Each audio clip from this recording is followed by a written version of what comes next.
The following is a conversation with Brian Keating, experimental physicist at UCSD and author of Losing the Nobel Prize and Into the Impossible.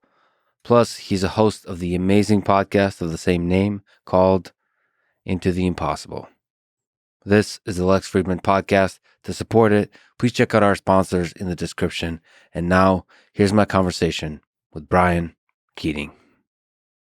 As an experimental physicist, what do you think is the most amazing or maybe the coolest measurement device you've ever worked with or humans have ever built? Maybe for now, let's exclude the background imaging of cosmic extragalactic polarization instruments. Yeah, I'm slightly biased towards that particular instrument, but talk about that in a little bit. Yeah, but certainly the telescope to me is a lever that has literally moved the Earth throughout history. So the OG telescope? The OG telescope, yeah. The one invented not by Galileo, as most people think, but by this guy, Hans Lippershey in the Netherlands.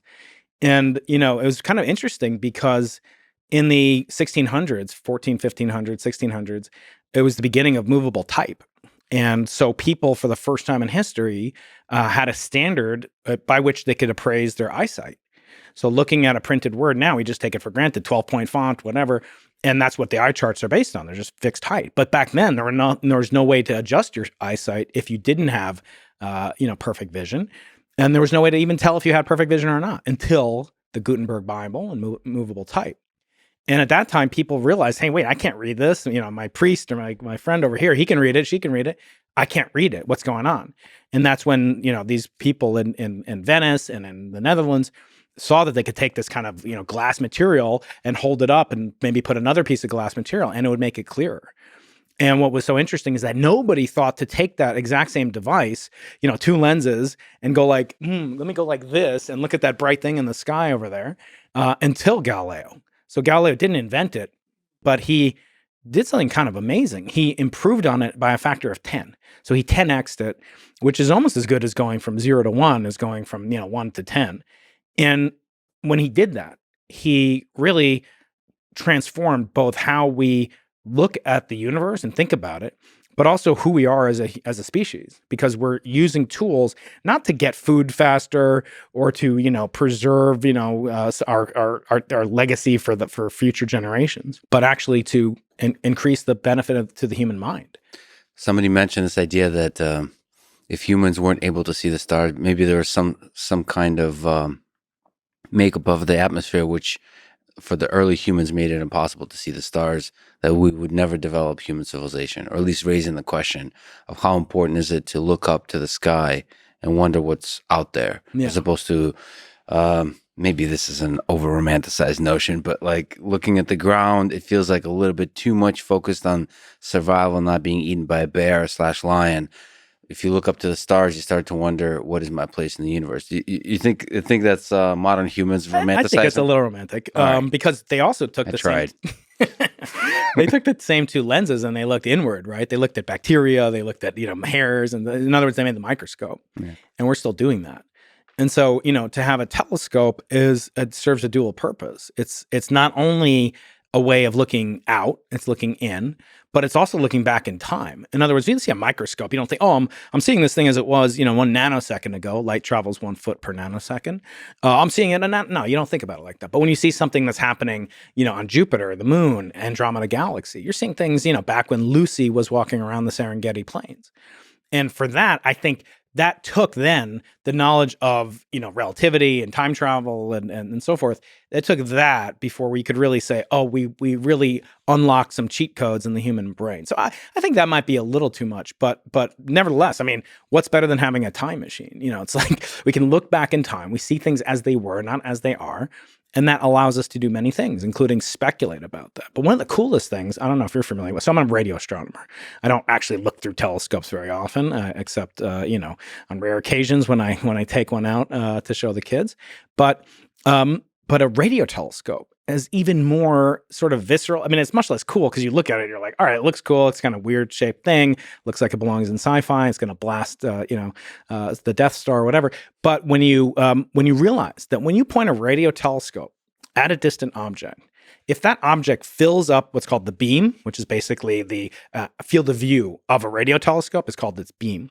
If you fill up the beam and you put a resistor, just a simple absorbing piece of material, at the focus of the radio telescope, that resistor will come to the exact same temperature as the object that's looking at, which is pretty amazing. It means you're actually remotely measuring. You're taking the temperature of Jupiter or whatever in effect. And so it's allowing you to basically teleport. And there's no other science that you can really do that, right? If you're an archaeologist, you can't, let me get into my, my time machine and go back and see what was Lucy really like. It's not possible. So the same thing happens. This is where I've learned about this from March of the Penguins. When the penguins huddle together, they, the body temperature arrives to the same place. So you're doing this remotely. It's like the March of the Penguins, but remote. And we do it from Antarctica too. So there are some penguins around when we do it. Okay, excellent. You mentioned time machine. I think in your book, Losing the Nobel Prize, you talk about time machines. So let me ask you the question of take us back in time. What happened at the beginning of our universe? Okay. Usually people preface this by saying, I have a simple question. So, what happened before the universe began? What happened? Brian Keating teaching me about comedy. I have a simple question for you. Let's take two. I have a simple question. What happened at the beginning of our universe? There you go. All right, good. So when we think about what happened, it's more correct, it's more logical, it's more practical to go back in time starting from today. So if you go back 13.874 billion years from today, that's some day, right? I mean, you could translate it into some day, right? So on that day, something happened earlier than the moment exactly now. Let's say we're talking around 1 o'clock. So at some point during that day, the universe started to become a fusion reactor. It started to fuse light elements and isotopes into heavier elements and isotopes of those heavier elements. After that period of time, going forward back closer to today, less, 10 minutes earlier, or later rather, coming towards us today, we know more and more about what the universe was like. And in fact, all the hydrogen, to very good approximation in the water molecules in this bottle, almost all of them were produced during that first 20-minute period. So I would say, the actual fusion and production of the lightest elements on the periodic table occurred in a time period shorter than the TV show, The Big Bang Theory. Well done, sir. Most of those light elements, besides hydrogen, aren't really used in your encountered, right? We don't encounter helium that often unless you go to a lot of birthday parties or pilot a blimp.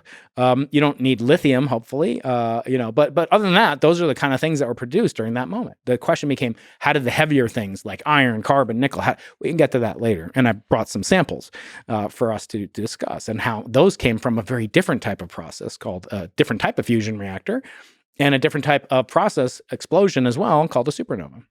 However, if you go back to beyond those first 3 minutes, we really have to say almost nothing because we are not capable, in other words, going backwards from the first 3 minutes, as famous Steven Weinberg titled his book, we actually marks a point where ignorance takes over. In other words, we can't speculate on what happened 3 minutes before the preponderance of hydrogen was formed in our universe. We just don't know enough about that epoch.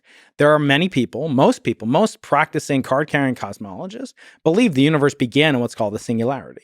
And we can certainly talk about that. However, singularity is so far removed from anything we can ever hope to prove, hope to confront, or hope to observe with evidence. And really only occurs in two instantiations, the Big Bang and the core of a black hole, neither of which is observable. And so for that reason, there are now flourishing alternatives that say you can actually, for the first time, ask the question that day, Tuesday, in the first moments of our universe, there was a Tuesday a week before that, 24 hours times 7 days before that. That has a perfectly well understood meaning in models of cosmology promoted by some of the more eminent of cosmologists working today. When I was in grad school over 25 years ago, no one really considered anything besides that Big Bang, that there was a singularity. And people would have to say, as I said, we just don't know. But they would say some future incarnation of some experiment will tell us the answer. But now there are people that are saying there is an alternative to the Big Bang. And it's not really fringe science as it once was 50, 80 years ago when these models, by the way, the first cosmology in history was not a singular universe. The first cosmology in history goes back to Akhenaten, Ra, and the temples of Egypt in the 3rd millennium BC. And in that, they talked about cyclical universes. So I always joke, that guy, Akhenaten's court, he'd have a pretty high H index right about now, because people have been using that cyclical model from Penrose to Paul Steinhardt, Anna Aegis, and right up until this very moment. Can you maybe explore the possible alternatives to the Big Bang theory? So there are many alternatives, starting with the singularity, quantum cosmologically demanding singular origin of the universe. That stands in contrast to these other models in which time does not have a beginning. And many of them feature cycles, at least one cycle, possibly infinite number of cycles, called by Sir Roger Penrose. And they all have things in common, these alternatives, as does the dominant paradigm of cosmogenesis, which is inflation. Inflation can be thought of as this spark that ignites the hot Big Bang that I said we understood. So it's an earlier condition, but it's still not an initial condition. In physics, imagine I show you a grandfather clock or a pendulum swinging back and forth. You look away for a second, you come into the room, pendulum swinging back and forth. Alex, tell me, where did it start? How many cycles is it going to make before the error? You can't answer that question without knowing the initial conditions. In a very simple system, like a one-dimensional simple harmonic oscillator, like a pendulum, think about understanding the whole universe without understanding the initial conditions. It's a tremendous lacuna, a gap that we have as scientists, that we may not be able to, in the inflationary cosmology, determine the quantitative physical properties of the universe prior to what's called the inflationary epoch. So you're saying for the pendulum in that epoch, we can't, because you can infer things about the pendulum before you showed up to the room in our current epoch, correct? Right. Yeah. So if you look at it right now, but if I said, well, when will it stop oscillating? So that depends on how much energy it got initially. And you can measure its dissipation, its air resistance. You had infrared camera, you could see it's getting hotter maybe. And you could do some calculations. But to know the two things in physics to solve a partial differential equation are the initial conditions and the boundary conditions. Boundary conditions, we're here on Earth, it has a gravitational field. It's not going to excurse or, make excursions, wildly beyond the length of the pendulum. It's not, it has simple properties. And this is like, in other words, you can't tell me, when did the solar system start orbiting in the way that it does now? In other words, when did the moon acquire the exact angular momentum that it has now? Now, that's a pretty pedestrian example, but what I'm telling you is that the inflationary epoch purports and is successful at providing a lot of explanations for how the universe evolved after inflation took place and ended, but it says nothing about how it itself took place. And that's really what you're asking me. I mean, you don't really look what you care about, like Big Bang nucleosynthesis and the elements got made and these fusion reactors and the whole universe was a fusion reactor. But like, don't you really care about what happened at the beginning of time, at the first moment of time? And the problem is we can't really answer that in the context of the Big Bang. We can answer that in the context of these alternatives. So you asked me about some of the alternatives. So one is aeon theory, the conformal cyclic cosmology of Sir Roger Penrose. Another one was really popular in the 60s and 70s until the discovery of the primary component of my research field, the cosmic microwave background radiation, or CMB, the 3 Kelvin all-pervasive signal that astronomers detected in 1965. That kind of spelled the death knell, in some sense, to what was called the quasi-steady state universe. Mm-hmm. And then there was another model that kind of came out of that. You hear the word quasi, so it's not steady state. Steady state means it's always existed. That was a cosmology Einstein believed until Hubble showed him evidence for the expansion of the universe. And most scientists believed in that for millennia. Basically, the universe was eternal, static, unchanging. They couldn't believe that after Hubble, so they had to append onto it, concatenate this new feature that it wasn't steady, it was quasi-steady. So the universe was making a certain amount of hydrogen every century in a given volume of space. And that amount of hydrogen that was produced was constant. But because it was producing more and more every century, as centuries pile up and the volume piles up, the universe could expand. And so that's how they developed. But slowly. Very slowly. And it doesn't match observational evidence. But that is an alternative. By the way, did Einstein think the steady state universe is infinite or finite? Do you know? I would assume that he thought it was infinite because there was really, if something had a no beginning in time, then it would be very unlikely we're in like the center of it, or it's bounded, or it has, in that case, a finite edge to it. I wonder what he thought about infinity, because that's such an uncomfortable. He has this silly joke. I'm sure you're familiar with his silly joke, right? What's that? His silly joke was that there are only two things that are infinite: the universe and human stupidity. And I'm not sure about the universe. So, well, me saying I'm not aware of the joke is a good example of the joke. It's very meta. Okay, so all right. So sorry, you were saying about quasi all the alternatives, all the alternatives in the quasi steady state, and the most kind of promising. Although I hate to say that, people say like, "What's your favorite, alternative?" Right? This is not investment advice. Inflation is not transitory; it is quasi permanent. So a very prominent. Sorry to interrupt. We're talking about cosmic inflation, so calm down, cryptocurrency folks. That's right. Although the first Nobel Prize, and one of the first Nobel Prizes in economics was awarded for inflation, not of the cosmological kind. So most people don't know that inflation has already won a Nobel Prize. It's a good topic to work on if you want a Nobel Prize. Doesn't matter the field. Exactly. It's time translation invariant. So when we look at the alternative that's called the bouncing or cyclic cosmologies, these have serious virtues. According to some.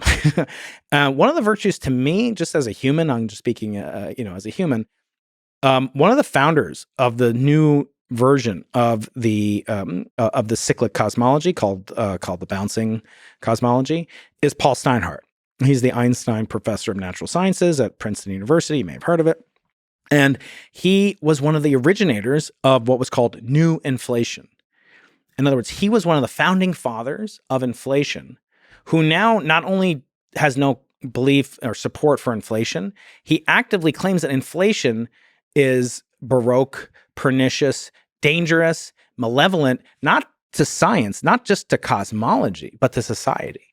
So here's a man who created a theory that's captivated the world or universe of cosmologists, such as it is. It's not a huge universe, but there are more podcasters than cosmologists.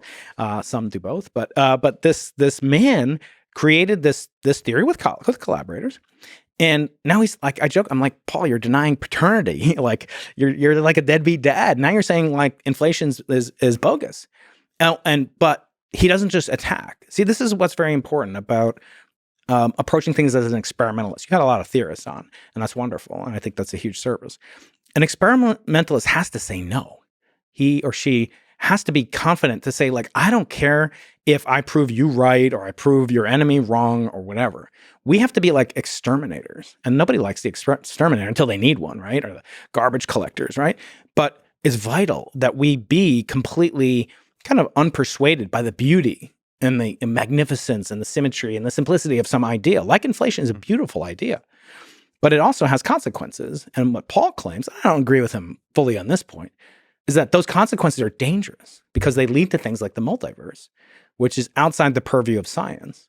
And in that sense, I can see support for what he does, but none of that detracts from my respect for a man. Imagine like, Elon comes up with this like really great idea, space, and then he's like, oh, actually, it's not going to work. And, but like, here's this better idea. And he's like, SpaceX is not going to work, but he's now created an alternative to it. It's extremely hard to do what Paul has done. Doesn't mean he's right. Doesn't mean I'm going to like have more and more attention paid to it because he's my friend or because I respect the idea or I respect the man and his colleague, Anna Aegis, who works really hard with him. But nevertheless, this has certain attractions to it. And what it does most foremost is that it removes the quantum gravity aspect from cosmology. So it takes away 50% of the motivation for a theory of quantum gravity. You talked a lot about quantum gravity. You talked to eminent people on the show. Always latent in those conversations is sort of the teleological expectation that there is a theory of everything. There is a theory of quantum gravity, but there's no law that says we have to have a theory of quantum gravity. So that kind of implicit expectation has to do ultimately with the inflationary theory. So in cosmic inflation. So is that at the core? So okay, maybe you can speak to what is the negative impacts on society from believing in cosmic inflation. So, one of the more kind of robust predictions of inflation, according to its other two patriarchs, considered to be its patriarchs, Alan Guth at MIT and Andre Linde at Stanford, although he was in the USSR when he came up with these ideas, along with Paul Steinhardt, was that the universe has to eventually get into a quantum state. It has to exist in this Hilbert space, and the Hilbert space has certain features, and those features are quantum mechanical, endowed with quantum mechanical properties. And then it becomes very difficult to turn inflation off. So inflation can get started, but then it's like one of SpaceX rockets. It's hard to turn off a solid rocket booster, right? It continues the thrusting, and you need another mechanism to douse the flames of the inflationary expansion, which means that if inflation kicks off somewhere, it will kick off potentially everywhere at all times, including now, spawning an ever-increasing set of universes. Some will die stillborn, some will continue and flourish, and this is known as the multiverse paradigm. It's a robust, seemingly robust consequence, not only of inflationary cosmology, but more and more we're seeing it in string theory as well. So that sometimes two branches coming to the same conclusion is taken as evidence for its reality. So one of the negative consequences is it creates phenomena that we can't, that are outside the reach of experimental science. Yeah. Or is it that the multiverse somehow has a philosophical negative effect on humanity? Like it makes us, maybe it makes life seem more meaningless. Is that where he's getting at a little bit, or is it not reaching that far? Well, no, I think those are both kind of perceptive. The answer is a little both, because in one sense, it's meant kind of to explain this fine-tuning problem that we find ourselves in a universe that's particularly fecund. It has features consistent with our existence, and how could we be otherwise? The sort of weak anthropic principle. On the other hand, a theory that predicts everything, literally everything, can be said to predict nothing. Like if I say, Lex, you've been working out, you look like, you have been, it's great. You look like you're, about somewhere under 10,000 kilograms. Be like, all right, yeah, you're right, but that's horribly imprecise. So what good is that? That's meaningless. I don't contribute any what's called surprise or reduction in entropy or reduction of your ignorance about the system, or exactly how much you weigh. So me telling you that tells you nothing. In this case, it's basically saying that we're living in a universe because the overwhelming odds of our existence dictate that we would exist. There has to be at least one place that we exist. But the problem is it's a manifestation of infinity. So humans, and I'm sure you know this from your work with AI and ML and everything else, that humans, as far as we know, really are the only entities capable of contemplating infinity, but we do so very imperfectly, right?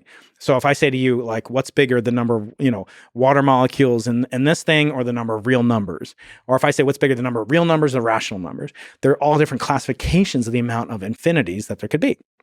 Infinity to the infinity power. We have kids someday, they'll tell you, I love you infinity. You have to come back, I love you infinity plus one, yeah. Right? So, but the human brain can't really contemplate infinity.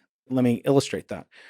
They say in the singularity, the universe had an infinite temperature, right? So let me ask you a question. Is there anything that you can contemplate in the Einstein's little quip aside, that's infinite? Like a physical property, density, pressure, temperature, energy, that's infinite. And if you can think of such thing, I'd like to know it. But if you can, how does it go to infinity minus one? The opposite direction I go with my kids. How does it go from to half of infinity? Because that's still infinity. How did it cool down? How did it get more and more tenuous and rarefied? So now it's only infinity over 2 in terms of Pascal. Less infinite, more infinite. Yeah, I mean, it's that's one of the biggest troubling things to me about infinity is you can't truly hold it inside our minds. It's a mathematical construct that doesn't. It feels like intuition fails, but nevertheless we use it nonchalantly, and then use, like physicists, they're incredible intuition machines, and then they'll play with this infinity as if they can play with it on the level of intuition as opposed to on the level of math. Yeah, maybe it's something cyclical. You can imagine infinity just going around the same, kind of like a Mobius strip situation. But then the question then arises: how do you make it more or less infinite? yeah, all of that intuition fails completely. And I mean, how do you represent it in a computer, right? It's either some placeholder for infinity, or it's 1 divided by the smallest, possible, real number that you can represent in the memory. Well, that's basically my undergraduate study in computer science is how to represent a floating point in a computer. I think I took 17 courses on this topic. It was very useful. So I came to the right place. But in terms of what a physicist will mean, and you're right. I mean, physicists will blithely, nonchalantly subtract infinity, renormalization, and do things to get finite answers. And it's miraculous. But at a certain point, you have to ask, well, what are the consequences for the real world? So one of them, you ask, what's the problem? Does it make us more meaningless? They purport, and many of the people that support it, like Andre Linde. In fact, Andre Linde says, you have a bias, you, Lex, me, Brian, you have a bias that you believe in a universe, but shouldn't you believe in a multiverse? What evidence do you have that there's not so he turns it around. Whereas Paul Steinhardt will say, no, if anything can happen, then there's no predictive power within the theory, because you can always say, well, this value of the inflationary field did not produce sufficient gravitational wave energy for us to detect it with BICEP or Simon's observatory, or whatever. But that doesn't mean that inflation didn't happen, and that's logically 100% correct. But it's like kind of chewing, Wonder Bread. I'm apologize if they're one of your sponsors, but Wonderbread/Lex.com. Type in code KLEB, right? Isn't it KLEB? It's my favorite Russian word. Is like, would you like a piece of KLEB?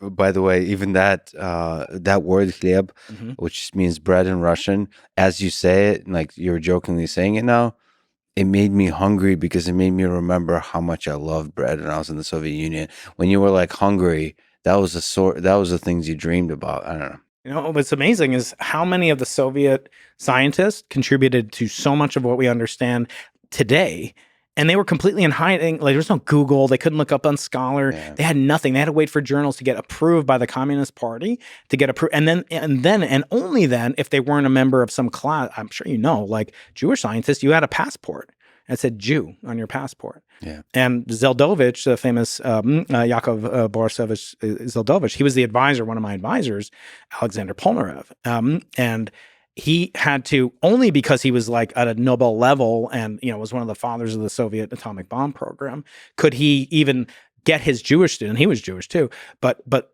only by virtue of his standing, of his intellectual accomplishments, would they give him the dispensation to let his student, travel to Georgia or something. And it makes what we complain about, I complain about academia, and it's like, oh, well, what can I talk about?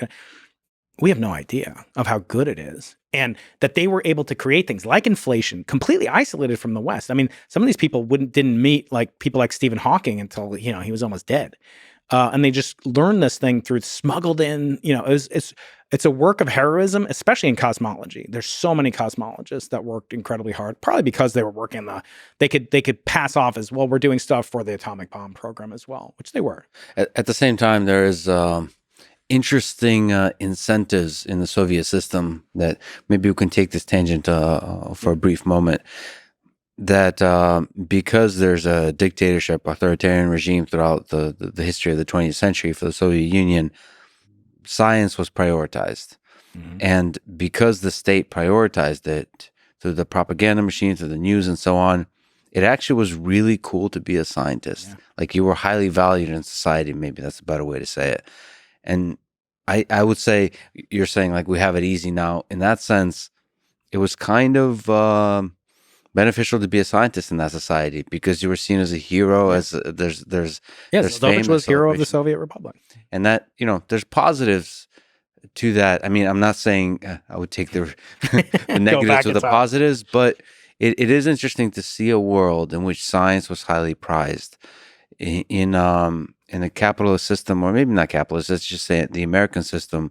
The celebrities are the athletes, the actors and actresses, maybe business leaders, musicians, and the people we elect are sort of lawyers.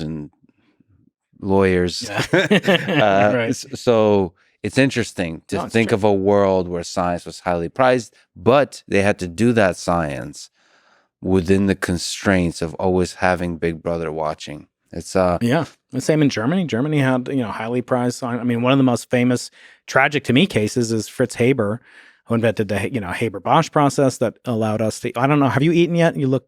I mean, I know you fast, intermittent fast every day, and you do that.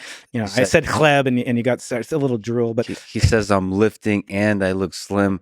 This is amazing. I'm going to clip this out and put it on Tinder. I think that's a website. You got to swipe left or right for that. I don't know. But when you think about what he did and created the fertilizer process that we all enjoy and we eat from every day, he was a German nationalist first and foremost, even though he was a Jew.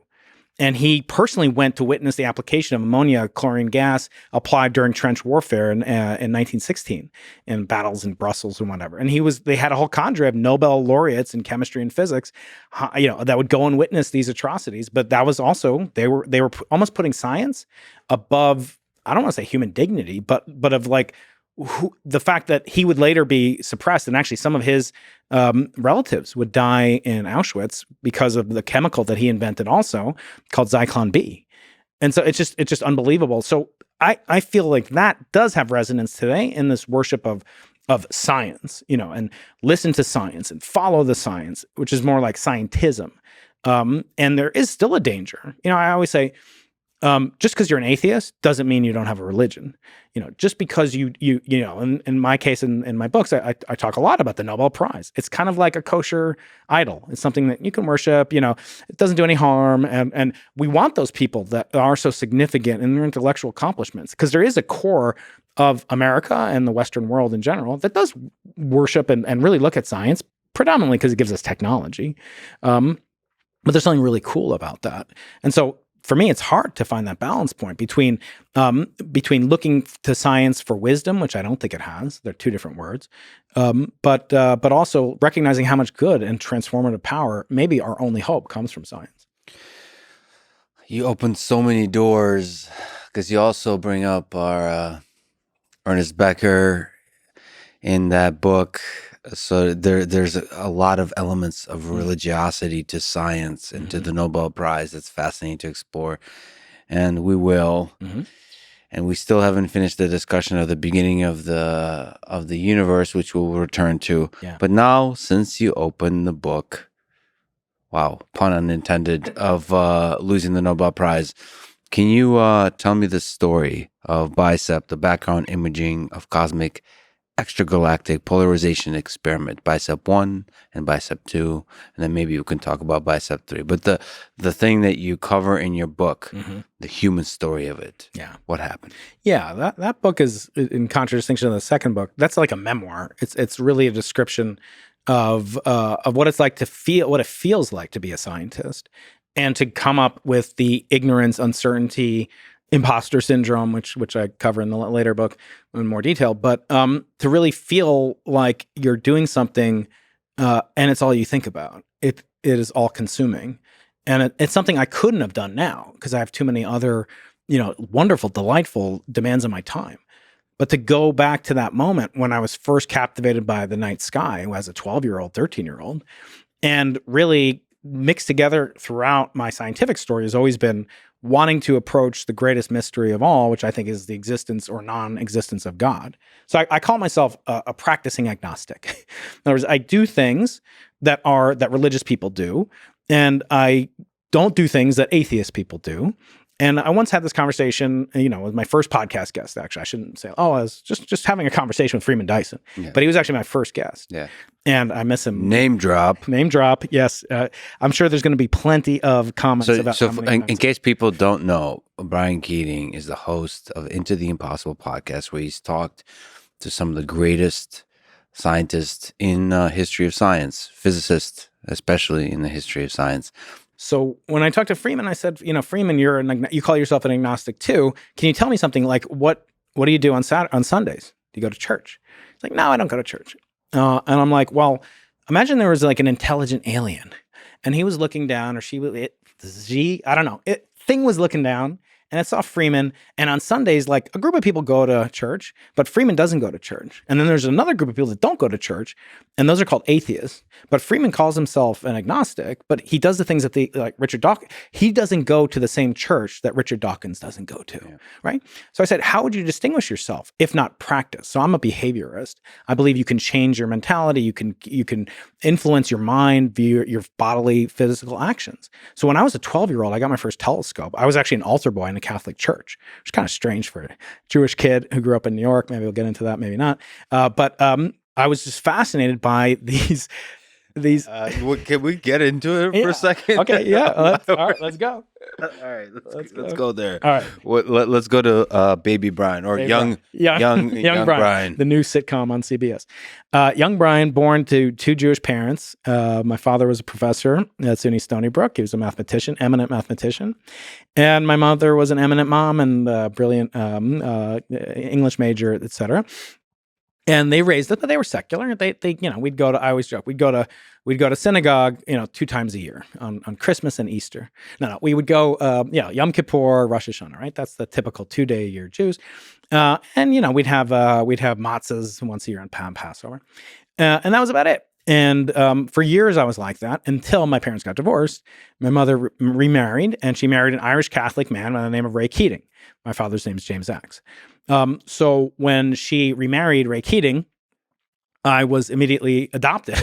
I'm actually adopted into the Keating family.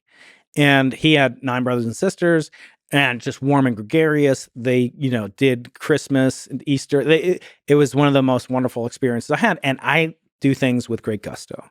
Whatever I do, I want to take it all the way. So to me, that meant really learning about Christianity, in this case, Catholicism. So I was baptized, confirmed, and I said, I want to go all the way. I became an altar boy in the Catholic Church. And you're going to be the best altar boy there ever was. I had like serious skills. You passed that collection basket. I could push people and get them to 2x their contributions. But in this case, I was 13. I don't know if you remember, when you were 13, but if you extrapolate the next level up, it's like you go graduate student, postdoc, professor. The next level up from, confirmation, altar boy is priest. And I don't know if you're aware of this, but priests are not entitled to have relations with women. And as a 13-year-old boy, kind of like future casting what life's going to be like for myself if I continue on my path, I found it, the math didn't add up. That's right. There was a serious gap in that future. And instead, when I should have been preparing for my bar mitzvah, as most Jewish boys would be, a 12, 13-year-old boy, I actually got a telescope and became infatuated with all the things you could see with it. It wasn't bigger than that one over there that your hedgehog's looking through. Is that a hedgehog? It's a hedgehog in the fog. I should mention, and we'll go one by one, these things. You've given me some incredible gifts. Maybe this is a good place to ask about the telescope that put some clamps on and let the hedgehogs look. And using now you're officially an experimental astrophysicist, by the way. Why experimentalist versus an engineer? Because you assembled this telescope, you gave it a mount, and you connected it to a very powerful... but there's no experiment going on. It's just engineering for show. Okay. It's very shallow. So experimenters taking it to the next level and actually achieving something. Here, I just built a thing for show. Well, that's always a joke. People say, oh, you're an experimental cosmologist. And I'm like, yeah, I build a lot of universes. Actually, most of my time is putting clamps on things, soldering things. It's not actually doing the stroking of my non-existent beard, contemplating the cyclic versus the bouncing cosmological model. Yeah, right? And just like most of robotics is just using Velcro for things. Right, yeah. It's not like having dancing dogs and whatever, right? So telescope. Yes, this telescope. What's the story of this little telescope? So this telescope's a very precious thing in some ways, a symbol of what got me into, what brought me all the blessings I have in my life came from a telescope. And I always advise parents or even people for themselves. You right here, wherever we are, biggest city on earth, Manhattan, where I was growing up as a 12-year-old outside of Manhattan. You can see the exact same craters on the moon, the same rings of Saturn, the same moons of Jupiter, the same phases of Venus. You can see the Andromeda Galaxy, Lex, 2.5 million light years away from Earth. And you can do that with that little thing over there. Or one that's a little more expensive. Get one that has a mount, and you can attach now your smartphone. What the hell is that? I wouldn't have known what that was in 1984. And with that, you can do something that no other science, to my knowledge, can really replicate. Maybe biology in some sense, but you can experience the physical sensation that Galileo experienced when he turned a telescope like that to Jupiter and saw these 4 dots around it, or that Saturn had ears, as he called it, or that the moon was not crystalline, polished, smooth, and made of this heavenly substance, the quintessent substance, right? So where else can you be viscerally connected with the first person to ever make that discovery? Try doing that with the Higgs boson. Get yourself an LHC and smash together, high luminosity, call up Harry Cliff and say, I want to replicate. How did you feel? He didn't feel anything. None of them felt anything. It took years to compile it. You can't do it. But with this, you can feel the exact same emotions. That's fascinating. It's almost like maybe there's another one like that is fire. Yes. Like when you build a bonfire, like can you actually get it? See, if you use a lighter, I think if you actually, by rubbing sticks together or however you do it without any of the modern tools, that's probably what that's like. Yeah. And then you get to experience the magic of it.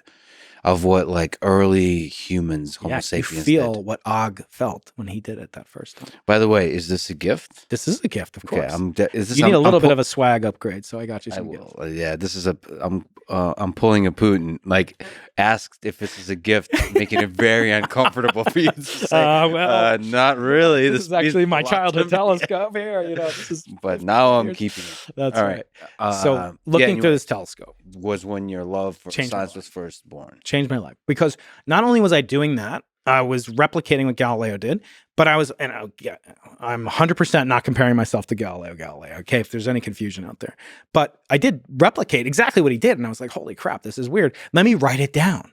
So it had another effect, which all good scientists, budding scientists should do, and all parents should do. Get your kid a book, a little notebook, tape a pencil to it. Write down what you see, what you hypothesize, what you think it's going to be. Not like in the high school, hypothesis, thesis, but just like, wow, how did I feel? Better yet, astronomy is a visual science. Sketch what you see. The Lagoon Nebula, the Pleiades 7 Sisters. You can see them anywhere on Earth. And when you do that, again, you're connecting 2 different hemispheres of your brain, as I understand it, and you're connecting them through your fingertips. You literally have the knowledge in your fingertips, in your connection between what you see, what you observe, and what you write down. Then you do research, right? The goal of science is not to just replicate what other people did, is do something new. And that's why we call it research and not just like studying, Wikipedia. And in so doing, you start to train a kid at age 12 or 13 for $50. It's unbelievable. And now we can do even better because you got share it on Instagram or whatever. And you can, by doing so, have an entree into the world of what does it really mean to be a scientist, and do so viscerally. I often say, I was taught this by my English teacher, Mrs. Tompkins, in 9th grade, that the word educate, it doesn't mean to pour into. Let me pour in some facts into Lex. And, it's not like machine learning that you're just showing like billions of cats, or, you're not like forcing it in, you're bringing it out. It means to pour out of in Latin, educare. And what more could a teacher want than to have something that the kid is just like gushing? No, you're not going to see like... To inspire the kid. Yes. Inspire. Yes. Shout out to Mrs. Tompkins. Yeah, Mrs. Tompkins. She's watching. Yeah. She's a big fan. Me, she doesn't care for, but you. Yeah, excellent. We take those we love for granted. This is in Manhattan. This is in Westchester County, New York. Okay, yeah. Got it. So, but then that's where the dream is born. Yeah. But then there is the pragmatic journey of a scientist. So going to university, graduate school, postdoc, and all the way to where you are today. What's that? What are some notable moments in that journey? So I call that the academic Hunger Games, because it's like you're competing against like these people, who are just getting smarter all the time as you're getting smarter all the time. They want to get into a fewer and fewer number of slots. Like there's fewer slots to get into college than in high school. There's fewer slots in graduate school. There's very fewer slots to be a postdoc, and many, maybe infinitesimal number. We just did a faculty search at UC San Diego, 400 applicants for one position. It's almost getting impossible. Like I almost can't conceive of doing what these new brilliant young people applying to become an assistant professor at a state university that they're doing. Like it takes so much courage to do that. So I went from, this kid in New York, thinking I would never be a professional astronomer, Because I didn't know any. I'd never seen any. I didn't even know that they existed. And I thought, who the hell's going to pay me to look at the stars? Like, will they pay me to be like an ice cream taster? Like, it's just not something I could conceive of getting paid to do, even if I had the brilliance to do it, which I didn't feel I did.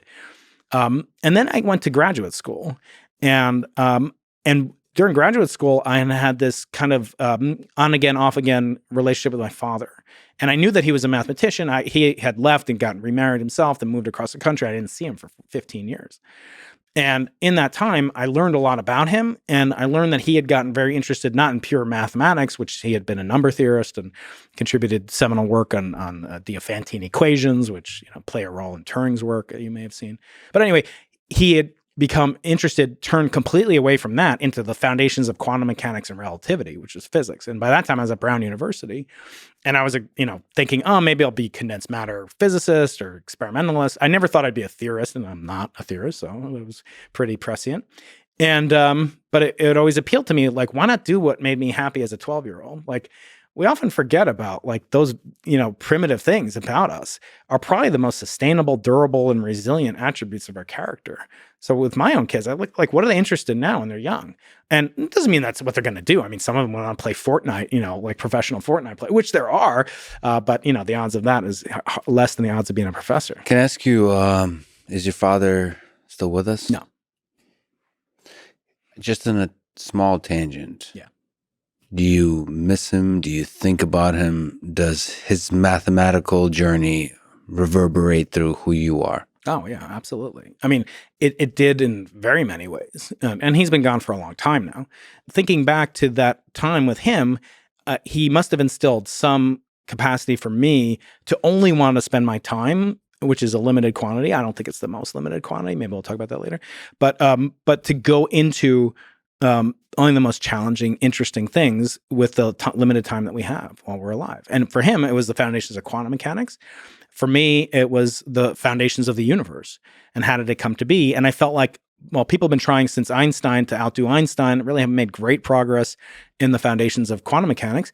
But this is an exciting time. The COBE satellite had just released its data that the universe had this anisotropy pattern. Stephen Hawking called it like looking at the face of God and so forth. And so it seemed like this is a good golden age for what I'm going to do and what I'm most interested in. But always throughout that, I wanted to understand. I didn't want to be a wrench monkey. No offense to people that just do experiment. And no offense to monkeys. No offense to monkeys. That's right. This little guy. Sorry, man. But thinking back to what animates me, it's not doing the engineering as much as it is getting the data. But there's a lot of steps. I want to be the guy understanding what made the universe produce the signal that we saw. So I always joke with my theorist friends, who call me a closeted theorist. Like I want to be, what they call a guy who hangs out with musicians, a drummer. So I want to be like that for physics, right? Like for theoretical physics. I want to be like the guy who doesn't do new theory, but understands the theory that the new theorists are doing. I love that formulation of a theorist is understanding the source of the signal you're getting. Like signal is primary. Yeah. Like the thing you measure is primary, and theory is just the search of explaining how that signal originated. But it's all about the signal. I mean, I see the same search for the human mind and like neuroscience in that same kind of way. It's ultimately about the signal, but you kind of hope to understand how that signal originated. That's fascinating. Yeah. That's such a beautiful way to explain experimental physics, because it ultimately at the end of the day is all about the signal. Yeah, and maybe those two things, the neuroscience and the cosmos, not getting too romantic, but yeah, maybe they're linked in some fundamental way. Maybe they're some fundamental cosmic consciousness. But we're gonna get to that. Yeah. No, we definitely have to get to that. But getting back to so my origin story. So I always say, like, and I want to try this on you. You said you wouldn't answer any of my questions, but I'm going to ask you some questions. What's the most important day on the calendar? Don't tell me the date, but what's the most important day to you every year? Do I have to answer, or do I have to think about? No, just answer. Like, you don't have to tell me the exact date of the calendar. It could be like your mistress's, birthday or whatever. But I have so many, I lose track. Even though I'm single, how does that even make sense? I know. Okay, I'm sorry. So a day, like a month and a day. Yeah, I mean, for me, it would be December 31st. Yeah. So I was going to say New Year's Eve, New Year's Day. Some people say birthday, anniversary, kid's birth. They're usually signifying beginnings and ends, right? January means the portal between the god was the portal between the beginning and the end. So you're looking back, maybe because you're Russian, like the death side, the light side, looking forward into January, the beginning, right? Um, so everybody's most important day is usually some beginning or something significant. For me, it was studying the most significant thing of all. It's like, when did the universe get born, as I said before? And I didn't think there was some mental obstruction that I didn't realize that I could get past, because I didn't think like anybody does it. Like I knew astronomers knew these answers, like the universe at that time between 10 and 20 billion years old. Now we know it's 13.872 billion years old. It's incredible, the 5-digit, per significant five. What is it again? 13.872 billion years. 872 million. So is there a lot of plus or minus on that? Is it, what are the error bars on that? For me, I'm 50. So it would be the equivalent of you looking at me and telling me within 12 hours how old I am. Yeah. So 0.5% level accuracy. There's a confidence behind that? Oh, yeah. I mean, there's the significance. Yeah. No, it's extremely well measured. I mean, it's one of the most precise things that we have. In contrast to, again, 25 years ago, we didn't know if the universe was 10 billion or 20 billion years old, but there were stars in our galaxy that were believed to be, as they are, about 12 billion years old, or in the universe that were 12 billion. So that would be like you being older than your father. It was embarrassing. Can we actually take a tangent on a tangent on a tangent on a tangent?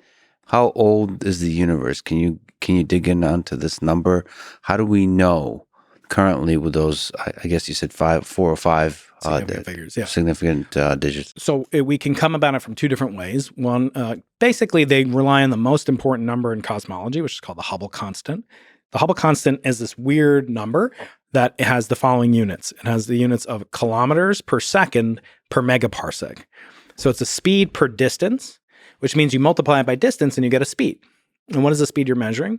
Well, you're measuring the speed of a distant galaxy at many megaparsecs away. So a galaxy at 1 megaparsec away, this isn't actually strictly true because of local gravitational effects. But if you go out, say 1 megaparsec away, I would say that galaxy is moving 72 kilometers per second away from you. And every galaxy, except for the very most local group surrounding us, maybe a half a dozen galaxies, out of 500 billion galaxies to perhaps 1 trillion galaxies. So 12 out of that number are moving towards us. The rest are moving away from us. So that number, if you invert it, if you say, well, when did those things last touch each other, all those galaxies? Now they're really far apart. We know how fast they're moving away. It's a very simple algebra problem to solve. When were they touching? That's where you get that number from. So there's the local 12 and then the rest. Ignore the 12, yeah. And then ignore the 12 and then look at the others and then solve the algebra problem. How does and stuff in the beginning, the mystery of that beginning epoch change this calculation of? Very little, because actually we understand how there's some other ingredients that go into it, namely how much dark energy there is in the universe, how much dark matter there is in the universe, how much radiation, light, neutrinos, et cetera, there are, and how much ordinary matter, like we're made up of, neutrons, protons, croutons. Okay, so let me... Morons. It appears that the universe is bigger than it is older. How does that make sense? Oh. Yeah, so you're talking about the fact that we can actually see stuff in our observable universe that's located at a distance that is farther than the speed of light times the age of the universe. Yeah. Naively, you would say that So you're right. If the universe were static, if the universe came into existence, and you can conceive of this, the universe came into a big bang in a fixed universe. So the universe just started off. Those galaxies were, they could be moving towards us, away from us, who knows? That you could say, I can see a galaxy that's at a distance of only 13.8 billion years times the speed of light. That would be true. But the fact that the light is expanding along with the expansion of the universe. So imagine there was some very distant past. We were near a galaxy. It's going to produce some light. And that galaxy is going to be moving away from us. The light's going to be getting more and more red shifted, as it's called. And it's going to be moving farther and farther away from us as time goes on. There'll be some acceleration as we get into the era of dark energy. The light signals, there'll be some cone of acceptance, if you will. from which represents all the events that we could have received information from. We can't currently communicate with that galaxy. It sent us some light, and now it's moving away, and it sent us some light. And because the space is also dragging the photons with it, if you like, the photons are being participating in the expansion of the universe. That's why they're redshifting. That we can see things out to where the universe first began expanding, not just when it began existing. And because the universe has been expanding for 13.8 billion years with no sign of slowing down yet, which is a huge surprise, serendipitous surprise, that we can see things approximately 3 times the age of the universe away from us. So we can see, let's call the age of the universe 15 billion years, just to make the math simple. We see things at 45 billion light years distance in that direction. And we see things at 45 billion light years in that direction, just turning our telescopes 180 degrees away. So that means we see things that themselves are 90 billion light years away from each other. That's sort of the diameter of the observable universe. Is there another universe beyond that? We don't know. Some conjecture there's not only one, there's an infinite number of them. How are you emotionally okay with the fact that our universe is expanding? So like, it's going to be like Annie Hall, like with Alvy Singer. I grew up in the Soviet Union. We watched propaganda. I realized that you did, yes.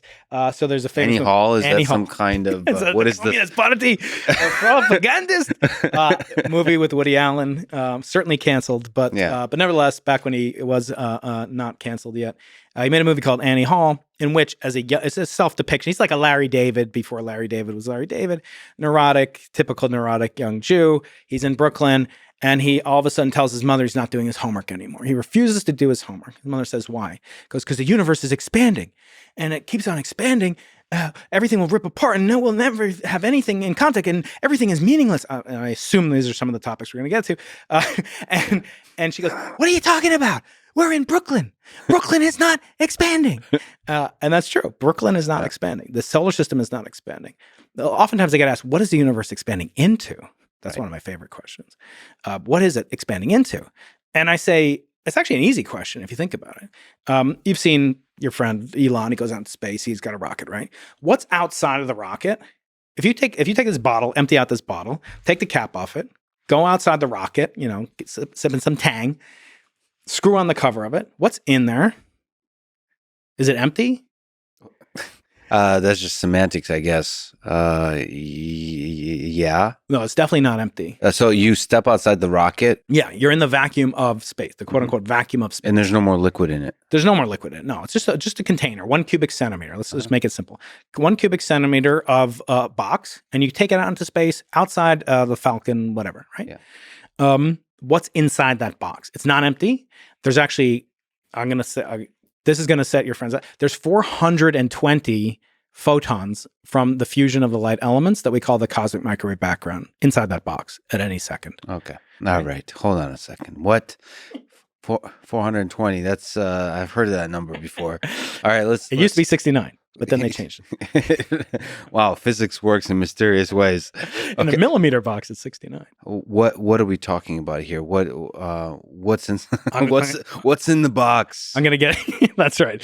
Let's think outside the box. No, we're thinking inside the box. So if you have every cubic centimeter of our observable universe is suffused with heat left over from the Big Bang. Dark matter particles. There's a little ordinary matter in the universe. And every cubic centimeter, there's some probability to find a proton, a cosmic ray, an electron, et cetera. There's actually an awful lot of neutrinos inside of that cubic centimeter. Now, just imagine how many cubic centimeters there are in the universe. It's enormous. That's why there's enormous numbers of particles in our universe. It's a very rich universe. But now let's zoom in on that box. So now inside that box, there might be, one, let's say there might be one ordinary matter, like a proton or an electron, a baryon, a lepton. There might be a couple hundred neutrinos, and there'll be a couple hundred photons, as I said, 420. What's between those guys? What's between the protons and the neutrinos and the photons? Like just zoom into a cubic micron now. Like imagine 420 things inside a box this big. It's actually pretty empty. Mm-hmm. Like they're just zipping around in there, right? So between them, there's a lot of empty space. And this is outside the kind of physics-based models of fields and all those kinds of things. Yeah, just actually asking the question of like, what is this emptiness? What's the particle content in the universe in every cubic centimeter of the universe? outside of the 420. So you have the 420. 420. They have some they have some mass. Yeah. Oh, they have the energy. They don't have mass. Photons don't have mass. Energy. That's why they don't bring mass. suitcases. You know that's true, right? Photons never bring suitcases with them because they're traveling light. See, I don't even get a laugh out of you. That's corny dad jokes. Okay, you'll appreciate it someday. No, this is pretty good. It's just I'm laughing on the insides. What's in the box? What's the 420? What's between the photons? That's what space is. That's what the universe is expanding into. Okay, that's nothing. So that's the notebook on which the photons are written. Exactly. That's beautiful. But still, thank you. Still, I understand this, but it's still uncomfortable that if the universe is expanding, that this thing is expanding. The canvas is expanding. It's very strange. Because like if we were just sitting there still, I guess if we're in Brooklyn, nothing's expanding. So our cognition, our intuition about the world is based on this local fact that we don't get to experience this kind of expansion. Yeah, and that intuition leads us astray. But you know that gravity is the weakest of the so-called four fundamental forces. And yet it has the longest range pervasiveness. Gravity is, we're being pulled towards the Andromeda Galaxy at some enormous rate of speed because of its massive counter-gravitational force to the force we exert on it. So gravity is enormously long range, but incredibly weak. And because of that, we can think about these effects of expansion as the relationship between as you said, the grid lines on the notebook, right? Gravity is a manifestation of the interrelationship between those points, how far they are from each other, and those can change. Those point distances can change over time because of the force of gravity. So it's weak, and what we experience as gravity is the changing of those trajectories from being rectilinear to curvilinear. That's what we experience as gravity. Well, you had this analogy when you talked to Barry Barish about a bowling ball and a trampoline. That's almost right because it's actually, you have to visualize that now in 4 dimensions, like wrapping a trampoline at every point around the object, including on the sides. And it becomes very hard to visualize. So a lot of people use that. It's also a fraught analogy because you're using gravity, like the notion of gravity pulling something down to explain the notion of gravity. So it's a little overburdening the analogy. Mm-hmm. But okay, so you mentioned Barry Barish wrote the foreword to your book. Yeah. How do gravitational waves fit into all of this? How do they, on the emotional level, how do they make you feel that they're just moving space-time? Yeah. So gravitational waves were the Nobel Prize for gravitational waves discovery the first time. It was discovered twice, indirectly by 2 men named Hulse and Taylor. And that was given my first year of graduate school. The day I entered graduate school almost, they announced these 2 guys won it. And the guy who won it did the work that would later win him the Nobel Prize when he was my age. Is this in the 40s? This is 19. That was a joke. Yeah, that was good. Right. That was good. Thank you. I got it. To a cosmologist, age means nothing. Yeah. And to a tennis player. Not on Tinder. That's right. All right. Sorry. Gravitational waves do fit in because what we're trying to do now is use the properties of gravitational waves, the analogous properties that they have to photons, that they travel at the speed of light, that they go through everything, they can go through everything, and that they're directly detectable.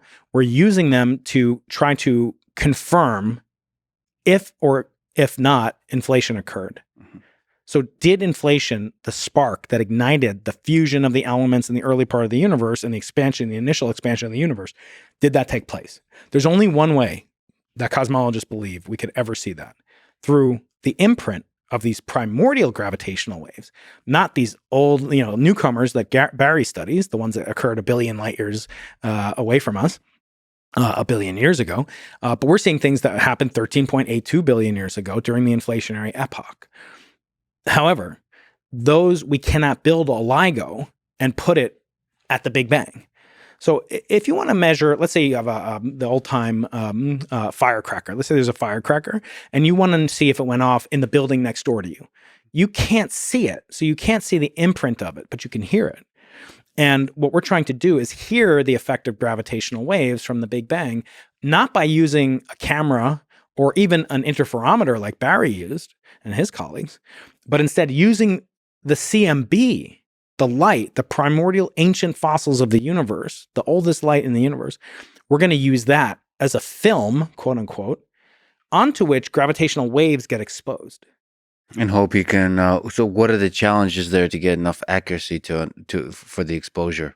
So the signal, as I said, is so there's 420 of these photons per cubic centimeter, and there's a lot of cubic centimeters in the universe. However, what we're looking for is not the brightness of the photon, how intense it is. We're not looking for its color, what wavelength it is. We're looking for what its polarization is. And we'll go there. Let me just ask: are you serious about the per cubic millimeter? 420 is the number. Centimeter. But cubic centimeter. Yeah. 420 is the number. That's the number. I wonder if Elon knows this, and if he doesn't, he will truly enjoy this. Okay. This is great. Yeah, it's true. Oh, okay. Funding secured. Excellent. So, I mean, this takes us to this story of heartbreak, of triumph, of that you describe in losing the Nobel Prize. So, describe what polarization is that you mentioned. Yeah. Can you describe what BICEP 1 and BICEP 2 are? BICEP 3, perhaps the instruments that can detect this kind of polarization. What are the challenges, the origin story, the whole thing? Yeah.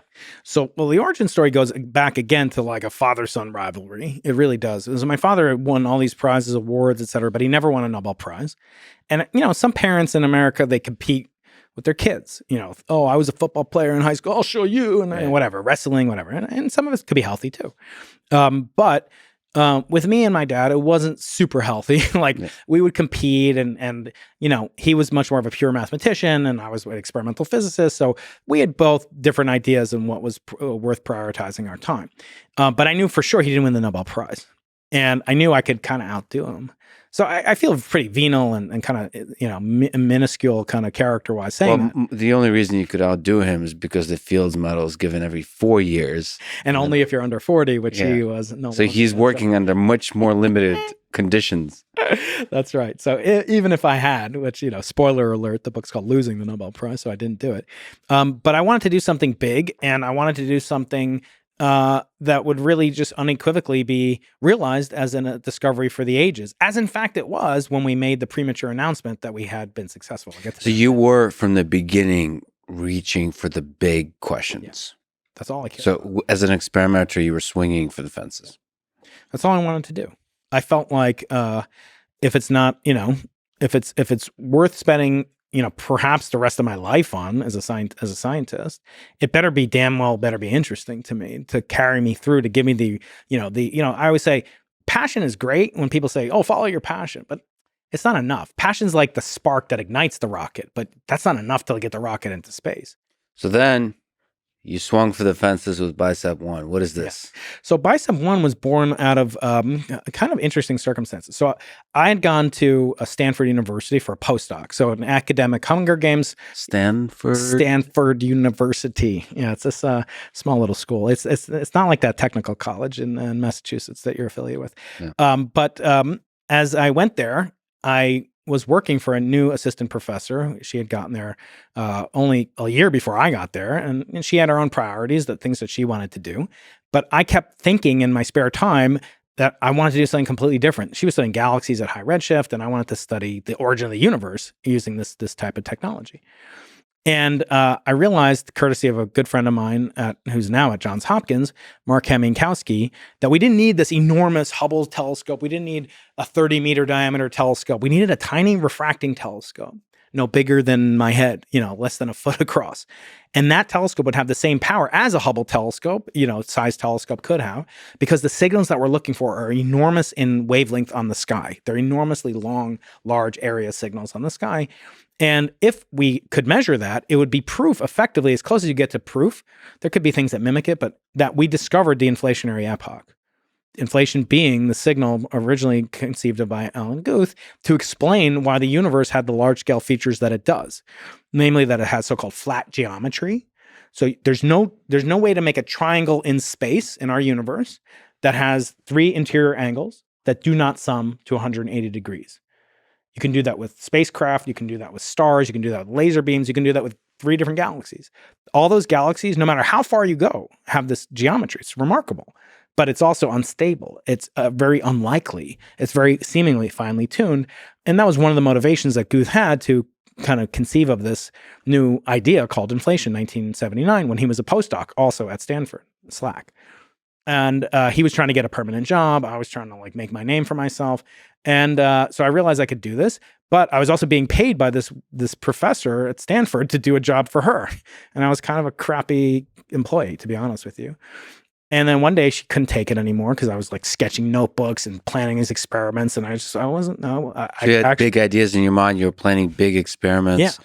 And that was difficult to work with on a small scale for like a postdoc type of situation. Yeah. Where you have to, publish basic papers, deliver on some basic deadlines for a project, all those kinds of things. And support your advisors, paying me. She was paying me.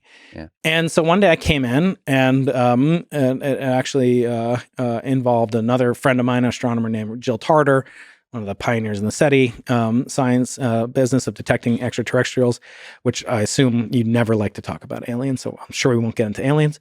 But Jill was visiting Stanford, and I was like, I really want to meet her. Can you introduce me? And she said, no, in fact, you're fired, my boss.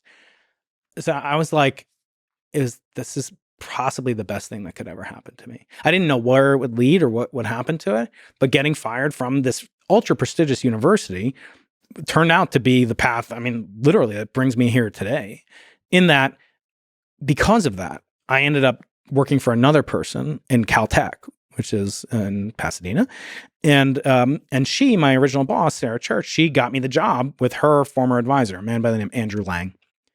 And Andrew was like, he was like this, I don't know, like, he's like a Steve Jobs or Elon, charismatic, handsome, persuasive, idea man. Not the guy always in the lab, doing everything, but understood where things are going decades from now. And he had been involved in an experiment that actually measured the universe was flat, very close to flat, along with a preceding experiment done at Princeton by Lyman Page and other collaborators. So the shape of the universe is flat. The geometry of the universe is flat. How did he do that experiment? So he used the cosmic microwave background. And so what I said is you have to look for triangles in the universe. So you can measure triangles on Earth. You can actually, it's hard to show that the Earth is curved, but you can show the Earth is curved using triangles, mountaintops, et cetera, if you have an accurate enough protractor. Allegedly, yeah. Yeah. God, you're like auto-canceling. This is great. My ratings are going to go up, man. This is going to be great. Take out the If you want actual science, go listen to Brian. If you want all of these conspiracy theories, or AKA the truth about flat Earth, listen to me. So what he used was the following triangle. There are proto-galaxy-sized objects in the CMB. The cosmic microwave background has these patches, and so you can make a triangle out of the diameter of one of these blobs of primordial plasma, the soup that constitutes the early universe, which is hydrogen. It's very simple material. Understand hydrogen, electrons, and radiation. Very simple. Plasma physicists, son, understand it. The diameter is one base of the triangle, and then the distance to the Earth is the other two legs. So he measured, along with his colleagues at Caltech and University of Rome, and that's other group at Princeton, measured the angle, interior angle effectively, very, very accurately, and showed that it added up to 180 degrees.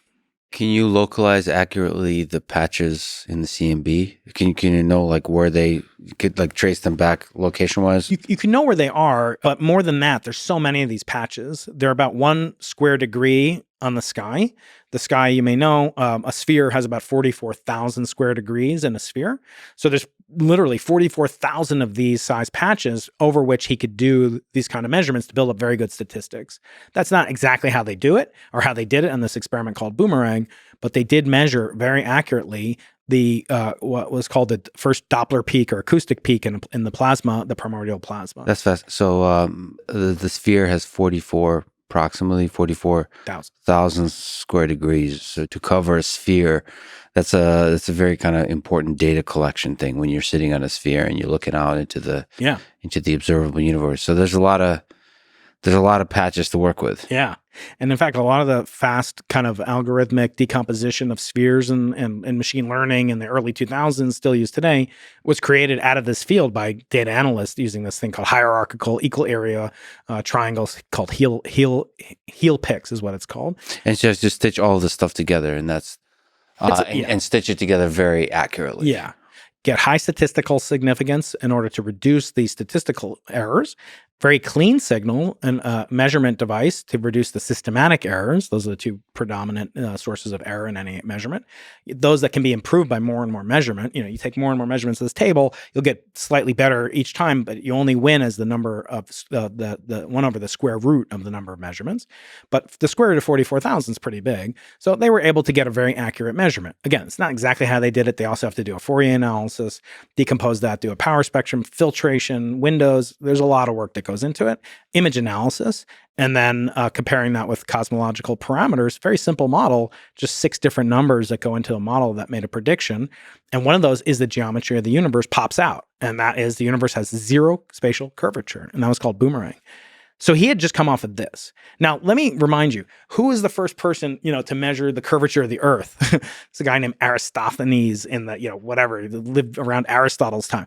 His name is in the history books. So this guy, Andrew Lang, I was like, he's like the next Aristophanes. Like, I just wanted to work for this guy. He was clearly had this brand. He was about 40 at the time. California Scientist of the Year. I was sure he was going to win a Nobel Prize for that. And I knew that he, so I went down to Caltech to give my job talk. And he said, I love it. You got a job. And before I could even, before he finished the sentence, I said, I'll take it. Like it was too good to be true. And I started working there at Caltech, and slowly but surely, because Caltech's a rich private university, at that time run by a Nobel Prize winner by the name of David Baltimore, he just wrote us a check. Baltimore wrote us a check and said, get started on this idea. And so we started coming with the idea for what I later named BICEP, background imaging cosmic extragalactic polarization, which is kind of ironic because we ended up measuring galactic polarization. We'll get to that in a minute. But along the way, the idea was very simple. We're going to make the simplest telescope you can possibly make, which is a refracting telescope. Your eyes, you have 2 refracting telescopes in your head. Only way, forward is making things more complex, right? And when you make things complex in science, you introduce the possibility for systematic errors. And so we want to build the cleanest instrument. It turns out the cleanest instrument you can build in astronomy is a refracting telescope. We also had to, unlike that telescope or Galileo's, we had to use very sensitive detectors that were cooled less than 1/20th of the temperature of the cosmic background itself, which is the coolest temperature in the whole universe. So we had to cool these down to about 0.1 or 0.2 degrees Kelvin above absolute zero. To do that, we needed to put it inside of a huge vacuum chamber and suck out all the air molecules and water molecules and take it to a very, very special place called the South Pole, Antarctica, from which I retrieved for you a patch. There it is over there. So when you go there, you get these bright red jackets. Bright, oh yeah. You fly As down. somebody who was born in the Soviet Union, we obviously like to call it red. United States Antarctic Program, the National Science Foundation. And the base is called the Amundsen-Scott South Polar Station. So it's a little known fact of geopolitics that whatever country occupies a region has ownership over it. Now, there is a treaty in Antarctica. You can't use it for military purposes, for mining, et cetera, et cetera. But I don't know if you know, but about 12 years ago, Putin sent a submarine to the North Pole. Now, there's no land at the North Pole, right? Mm-hmm. So what did he do? He stuck it on the ocean underneath. But the South Pole is on a continent called Antarctica, which was first reached about 110 years ago, the first time in human history. Antarctica means the opposite of the bear. It means like no bears there, like basically opposite of where polar bears are. Arctic means polar bear. That's where in Greek. Oh, I did not know that. Yeah. Fascinating. So Antarctic means the opposite place of that. So humans never even saw it, let alone went to the South Pole, which is kind of in the middle of that continent. We went to take this telescope somewhere extremely dry. It turns out the Sahara Desert, San Diego, Texas, and there's no place like the South Pole or Chile. Those are the 2 premier places on Earth. Mm-hmm. Of course, you'd like to go into space. There's no water in space. So it's not about cold. It's about dry. Exactly. So that's why, for example, you can take this vodka and you could put it in this cup, right? And we could take it over to a microwave somewhere and heat it up. Mm-hmm. After 3 minutes, the water's boiling. You can't touch it. Take it from me. Don't touch it. But you can touch the mug and take it out if you want to, right? Why? Because the mug is totally bone dry. But the microwaves get absorbed by the water molecules because water molecules resonate exactly at these microwave frequencies. So we don't want these precious photons 420 of them traveling per cubic centimeter from the Big Bang itself to get absorbed in some water molecule in the Earth's atmosphere. So you take it to a place with the fewest number of water molecules per square centimeter of surface area. And that happens to be either Chile, where my other project, the Simons Observatory, is located, or you take it to the South Pole. We took it to the South Pole and spent a couple of months of my life down there. And it's like being on Hoth. It's a completely otherworldly environment. Ice, planar, flat as a pancake. And the buildings are built up on stilts. They're built up because the snow will otherwise cover them over. The nearest medical facilities are 4,000 miles away. If you have any issues with your wisdom teeth, they yank them before you go down there. If you have any issues with your appendix, they'll cut it out of you before you go down there. The Russians at Vostok base, not too far away, about 600 miles away. The doctors there, there's a famous picture of one of them operating on himself, taking out his own appendix in the middle of winter by himself. So harsh conditions, science in the harshest of conditions. On Earth, at least. And we go to those great lengths because it's a pristine environment to observe these precious photons. And we built this telescope, and it weighs, tens of thousands of pounds. And it had to scan the sky almost like it's a robot. I mean, it's scanning the sky almost unattended. It needed, we have a guy who spends a year of his life down there, a girl who spends a year of their life down there. They're called winter overs. They arrive in sometimes as early as November, and they don't leave until the following December. And we always joke, we'll pay you $75,000. You just have to work for one night of your life. That's all. But it's a long night. And what BICEP is, and I couldn't bring my polarized sunglasses here, so I brought these actual polarizers here. So if you take this and put in front of your telescope there, you have now made a polarimeter. You have made a polarization-sensitive telescope. Now, you may not be able to immediately know how you would use such a thing, but one way to think about it, now take this guy and look at a light. Look at a light source. Put one up to your eye, and now put the other one in front of it, anywhere, and now rotate them. What happens to the light source? Becomes brighter and dimmer and brighter and dimmer. Yeah. So it's called a quadrupolar pattern, right? So it's repeating. It goes bright, dim, bright, dim. It rotates twice in intensity for every single physical rotation. Wow. And that's because of the property of the photon. The photon is a spin one field, but the polarization of light it's the axis at which its electric field is oscillating. Its electric field is marching straight up and straight down.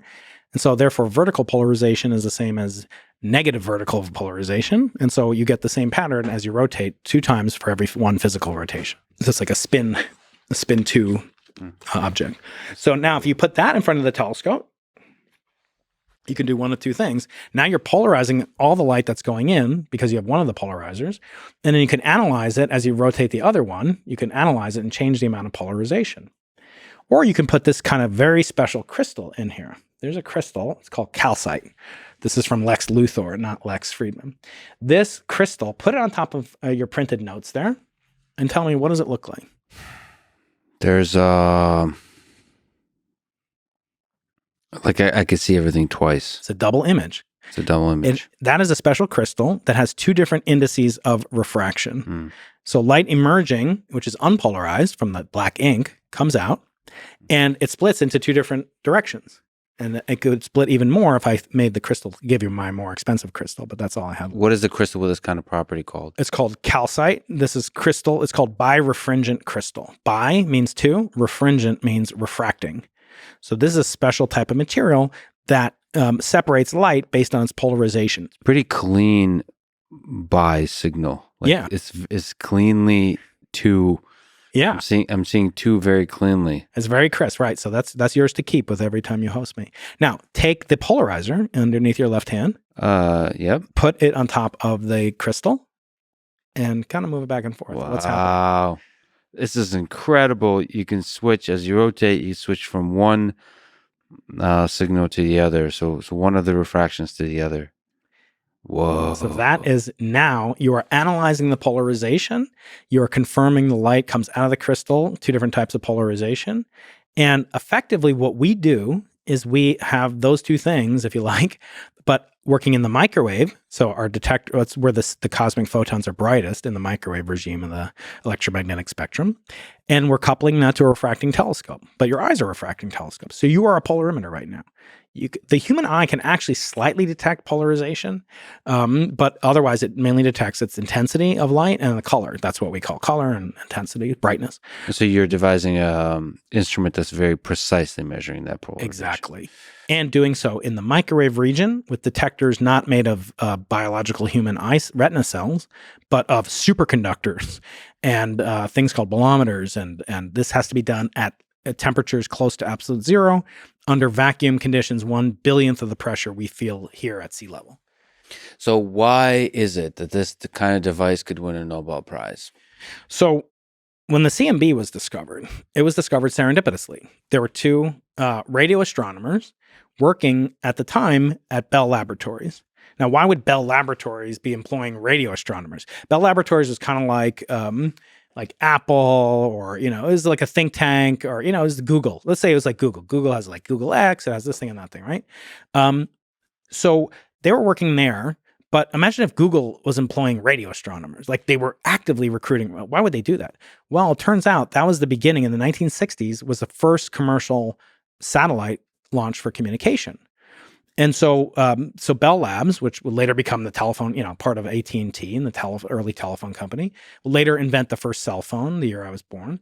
And they would take that, 1946, and they would take that telescope technology that radio astronomers had developed, and they would use that to see if they could improve the signal to noise of the satellites that they were seeing. And they found they couldn't.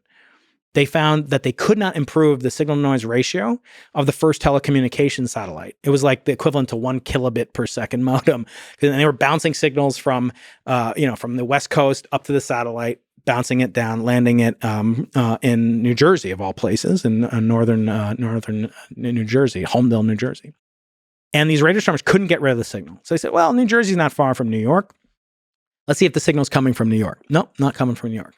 Let's see if it changes with the year. Maybe it's coming from the galaxy, which was also discovered there by Jansky in 1930 something. So in the not being able to reduce the signal or increase the signal to noise ratio, the noise was the noise. They knew the signal was right. They couldn't get rid of the noise, and there was excess noise over the model that had not only been predicted by them, but had been measured by a previous guy, a guy by the name of Edward Ohm.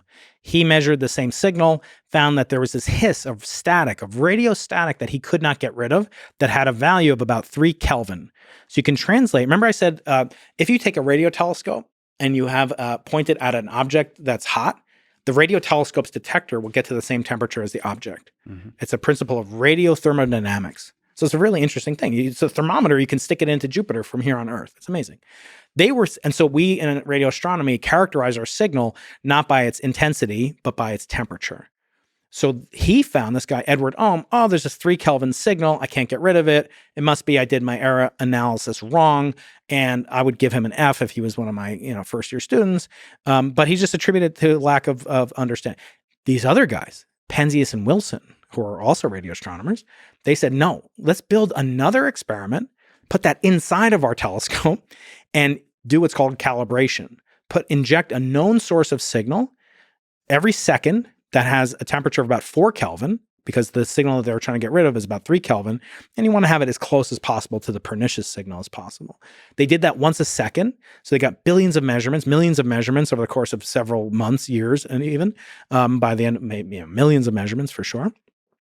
And they found they couldn't get rid of it either, but they measured it was exactly 2.7265 degrees Kelvin. So how does having a 4 Kelvin source, how does the calibration work, just out of curiosity? It could be larger. Imagine like you're trying to calibrate the microphone. Like you could do it with like a really loud sound, but the gain would start to compress. So there are amplifiers downstream from the detector in every experiment that I've ever worked on, and they only have a linear region over a very small region, and you want to keep it as linear as possible. That means if you're trying to compare like a voice and you're trying to compare that to a jet engine, it's not going to be as easy on the amplifiers as getting, a slightly loud, a gong or something, a violin. So the idea, if the noise is present in both, There's noise present in both, and you measure. What they did is they made a separate measurement just of the calibration system, which they measured exactly very well. 4 Kelvin is the temperature of liquid helium. That's a temperature that's not going to change, and it's certainly not going to change over a time scale of 1 second. And so they could compare unknown signal, known signal, unknown signal, known signal, like a scale, like a balance. So another way to think about it is like this. You've seen these Libra kind of balances where you put 2 weights in a pan, right? What happens if you put like a 1 ounce weight on one side and a 20 kilogram weight? You don't get any measurement, right? But you do get kind of a measurement if they're close in weight. That's why they use 4 Kelvin. Got it. But just to linger on the fact that there's a romantic element to the fact that you're arriving at the same temperature. That's kind of fascinating. And you're measuring stuff you're measuring signal in terms of temperature at the source. Yeah. So you get to, there's something about temperature that's intimate. Yeah. It's cool. Yeah. Especially since, all life is basically, conversion of energy and trying to control entropy, which is then related to thermodynamics exactly in that way. And this is very crucial kind of thing to do in science because they weren't looking for the signal. They found it accidentally, these 2 scientists, Penzias and Wilson. And I like to think that those kind of discoveries are the purest in science. Like when you see something, Isaac Asimov once said, like the most important reaction as a scientist is not eureka, which means in Greek, as you know, I have found it. He said, like, that's weird. Like that's a much better reaction, or that's freaking cool. Like that's a scientist. Not like, oh, I found one. Because surprise. Yeah. Because if you find what you're going to find, that's what leads us susceptible to confirmation bias, which is deadly. And so, it's close to deadly as possible. So how does that take us to something that's potentially worthy of a Nobel Prize? So Penzias and Wilson weren't looking for a signal. They ended up discovering the heat left over from the fusion of helium from hydrogen, et cetera. And that was a serendipitous discovery. They won the Nobel Prize in 1978. It was the first one ever awarded in cosmology. My reasoning is, what if you could explain not only how the elements got formed, but how the whole universe got formed and kill off every other model of science? So if that weren't enough, every scientist, worth his or her salt had told me and Andrew Lang and our colleagues, this is a slam dunk Nobel Prize, if you could do it. Because it was really explaining, again, the stakes of this science is different than like superfluidity, plasma physics. When you talk about the origin of the universe, it ties into everything. It ties into philosophy, theology. You realize if Paul Steinhardt is correct, that the Bible can't be correct. In other words, the Bible's correct now, it isn't falsified, if you believe it. I never use the Bible as a science book, obviously. But the Bible speaks of a singular beginning. What if you knew for sure the universe was not singular? It would be more like the cosmology of Akhenaten and Egyptians than the biblical Torah, Old Testament, if you will, narrative. So in my mind, the stakes could not be higher. And again, it's not an offense because we need plasma physics. We need every type of physics except maybe biophysics. Like we literally use every branch of physics, thermodynamics, superconductivity, quantum mechanics, all that goes into our understanding of the instrument. And even further, if you want to understand the theory that predicts the signal that we purport to measure. So I rationalized that if Penzias and Wilson won the Nobel Prize for this, if Hulse Taylor won the Nobel Prize for indirectly detecting gravitational waves, this is decades before LIGO, by me detecting gravitational waves indirectly, detecting how the universe began, detecting the origin of the initial conditions for the Big Bang nucleosynthesis, which won the Nobel Prize in 1983. These are like 5 Nobel Prizes, potentially. For that reason, it seemed as close as you could possibly get to being a slam dunk, to outdo what my father did, to do, really this impossible. And at that time, Lex, again, it sounds weird because people are like, oh, you wouldn't, you don't really, you still want the Nobel Prize. You're still like greedy. And look, you wrote another book about, and I always joke, I'm like, well, if you want to see if I'm a hypocrite, just get them to give me the Nobel Prize in literature, and if I accept it, then I'm a hypocrite. But wait, well, we'll get to your current feelings on the Nobel Prize in terms of hypocrite and so on. Yeah. But so there's this ambition. Let's say this device, this kind of signal could unlock many of the mysteries about the early universe. Yeah. And so there's excitement there. So let's take it then further. There's a human story here of a bit of heartbreak. Not only was this possibly worth a Nobel Prize, if the Nobel Prize was given, you were excluded from the list of 3 that would get the Nobel Prize. So why were you excluded? Maybe that's a place to tell the story of BICEP 2. Yeah, so BICEP 2, like, iPhones, or I know you're an Android fanboy, but, every year they get a little bit better. They get more megapixels, they get more optics, triple X zoom, whatever. Okay, right? We upgraded our detectors as well. The initial detectors were based on what are called semiconductors. They have certain properties that make them very difficult to replicate at scale. And we wanted to make them into superconductors, which had a virtue that you could then mass produce them. Why superconductors? Well, again, we're measuring heat.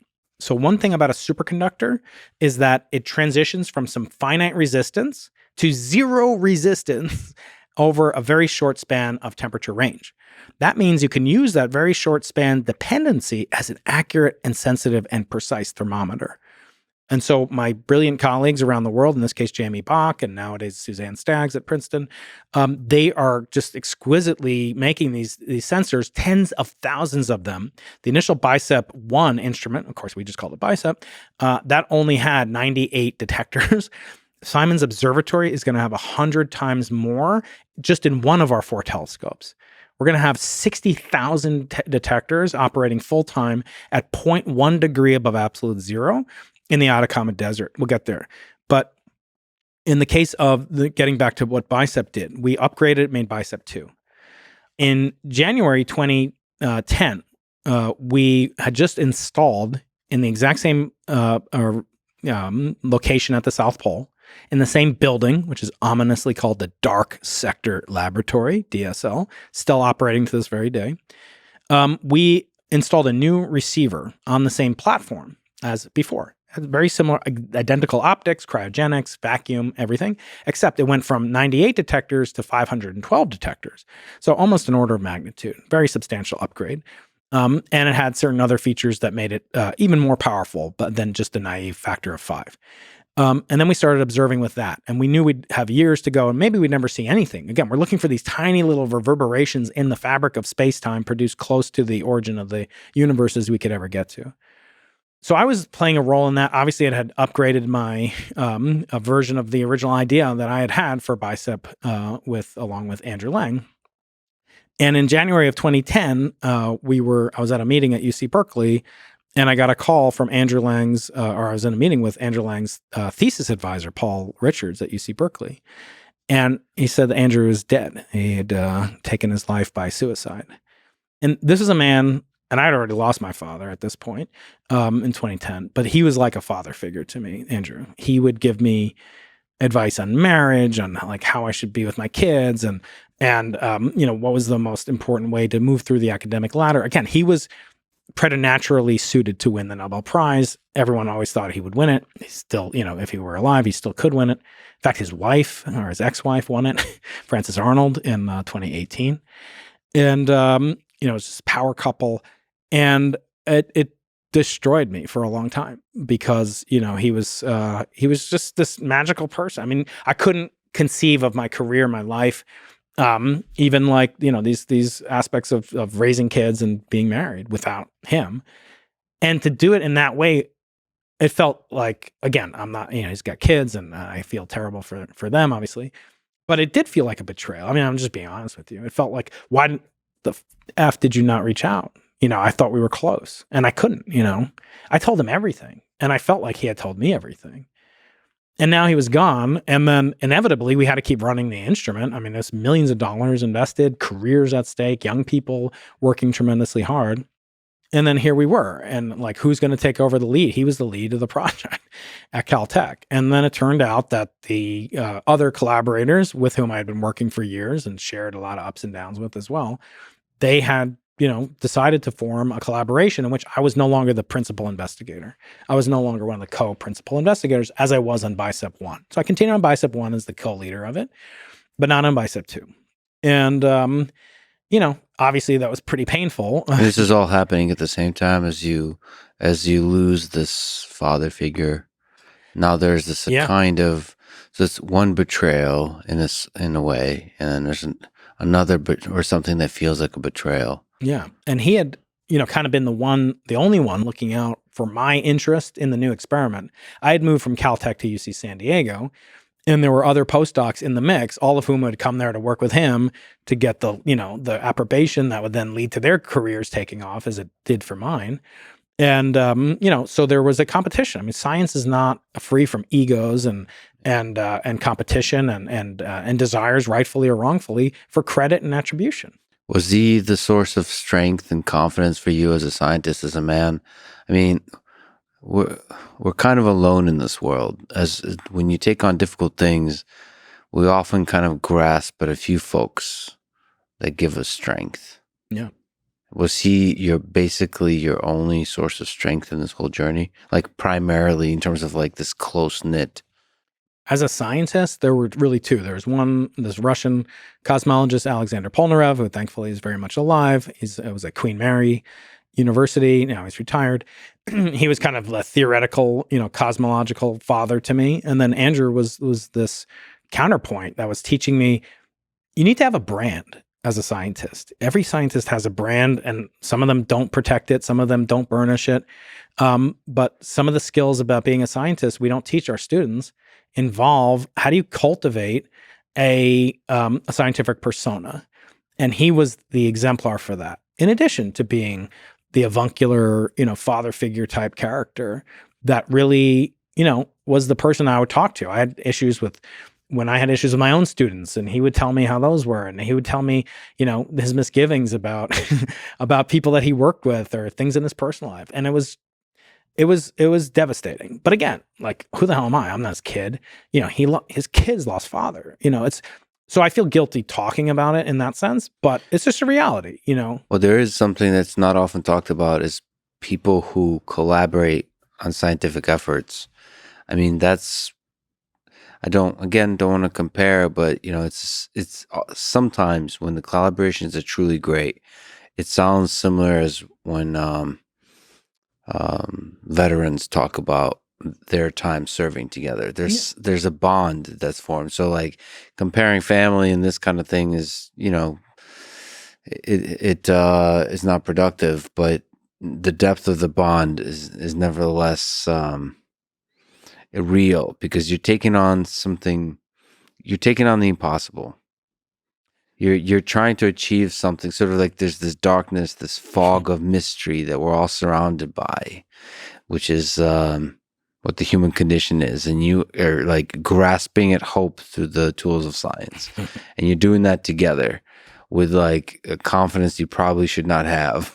Yeah. But you're boldly pushing through. And then for him to take his own life, can I ask you about this kind of moment that combined, I don't want to say betrayal, but perhaps the feeling of betrayal that BICEP 2 kind of goes on without you, even though you're part of it, you're not part of the leadership group. Can you describe those low points?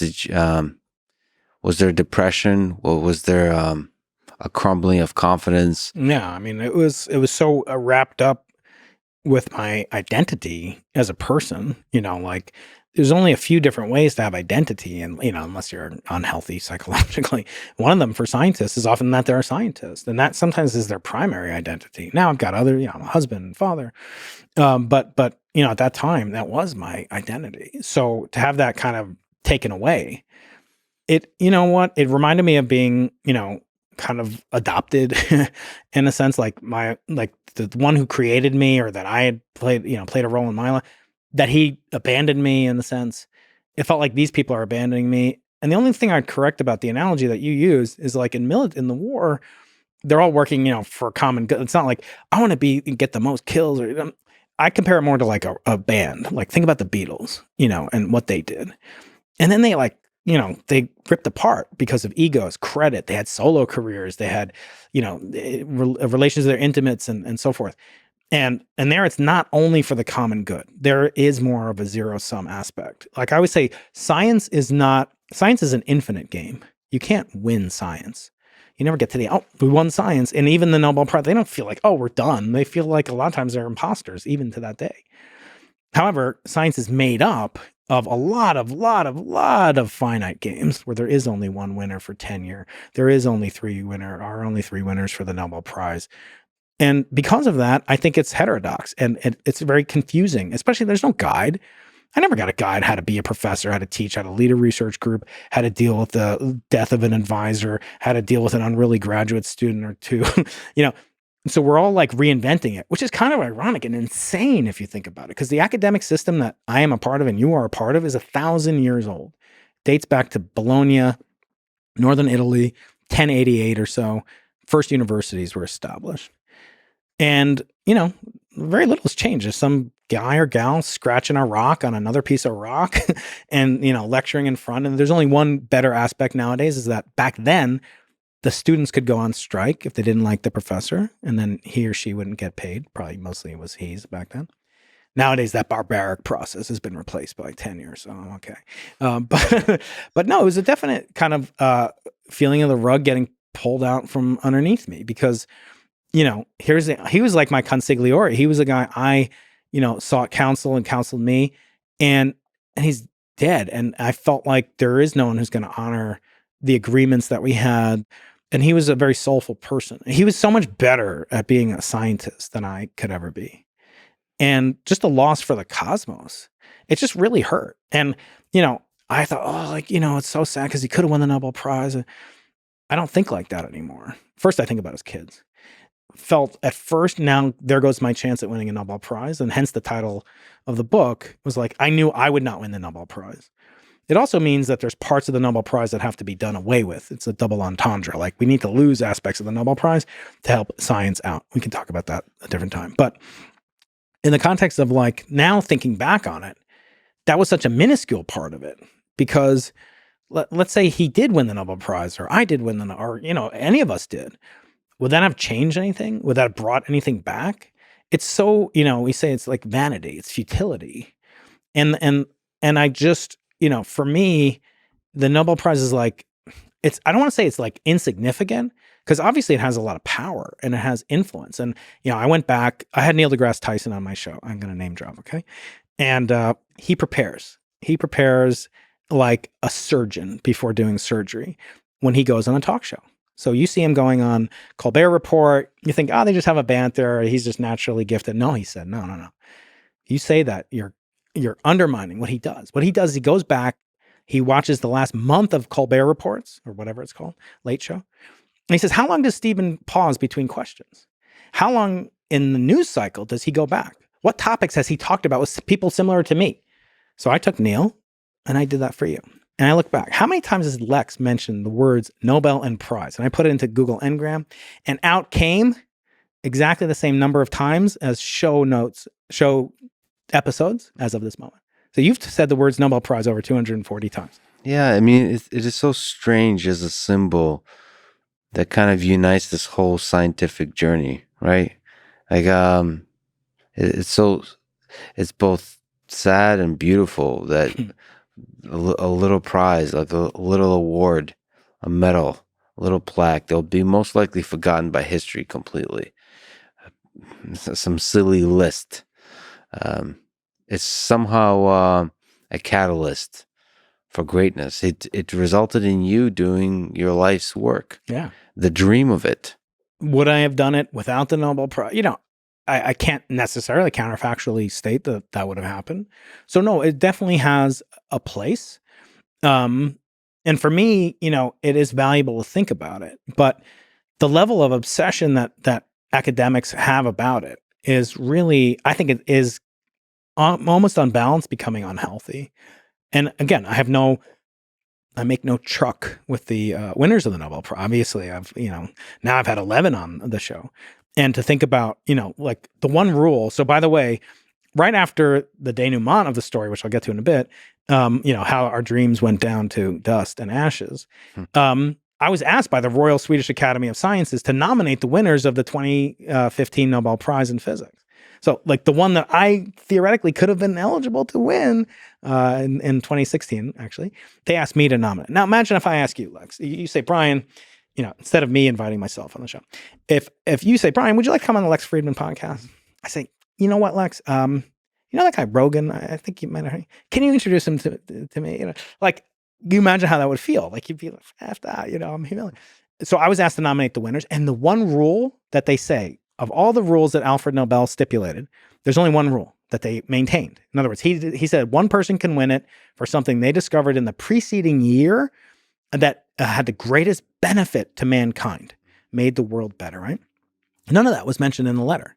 It said many people can win it for work done long ago. They didn't mention anything in the letter to me, signed by the Secretary General, nothing about benefiting mankind. They said just one thing, can't nominate yourself. So none of these guys nominated themselves. Actually, a little known fact, they sent that exact letter just to you.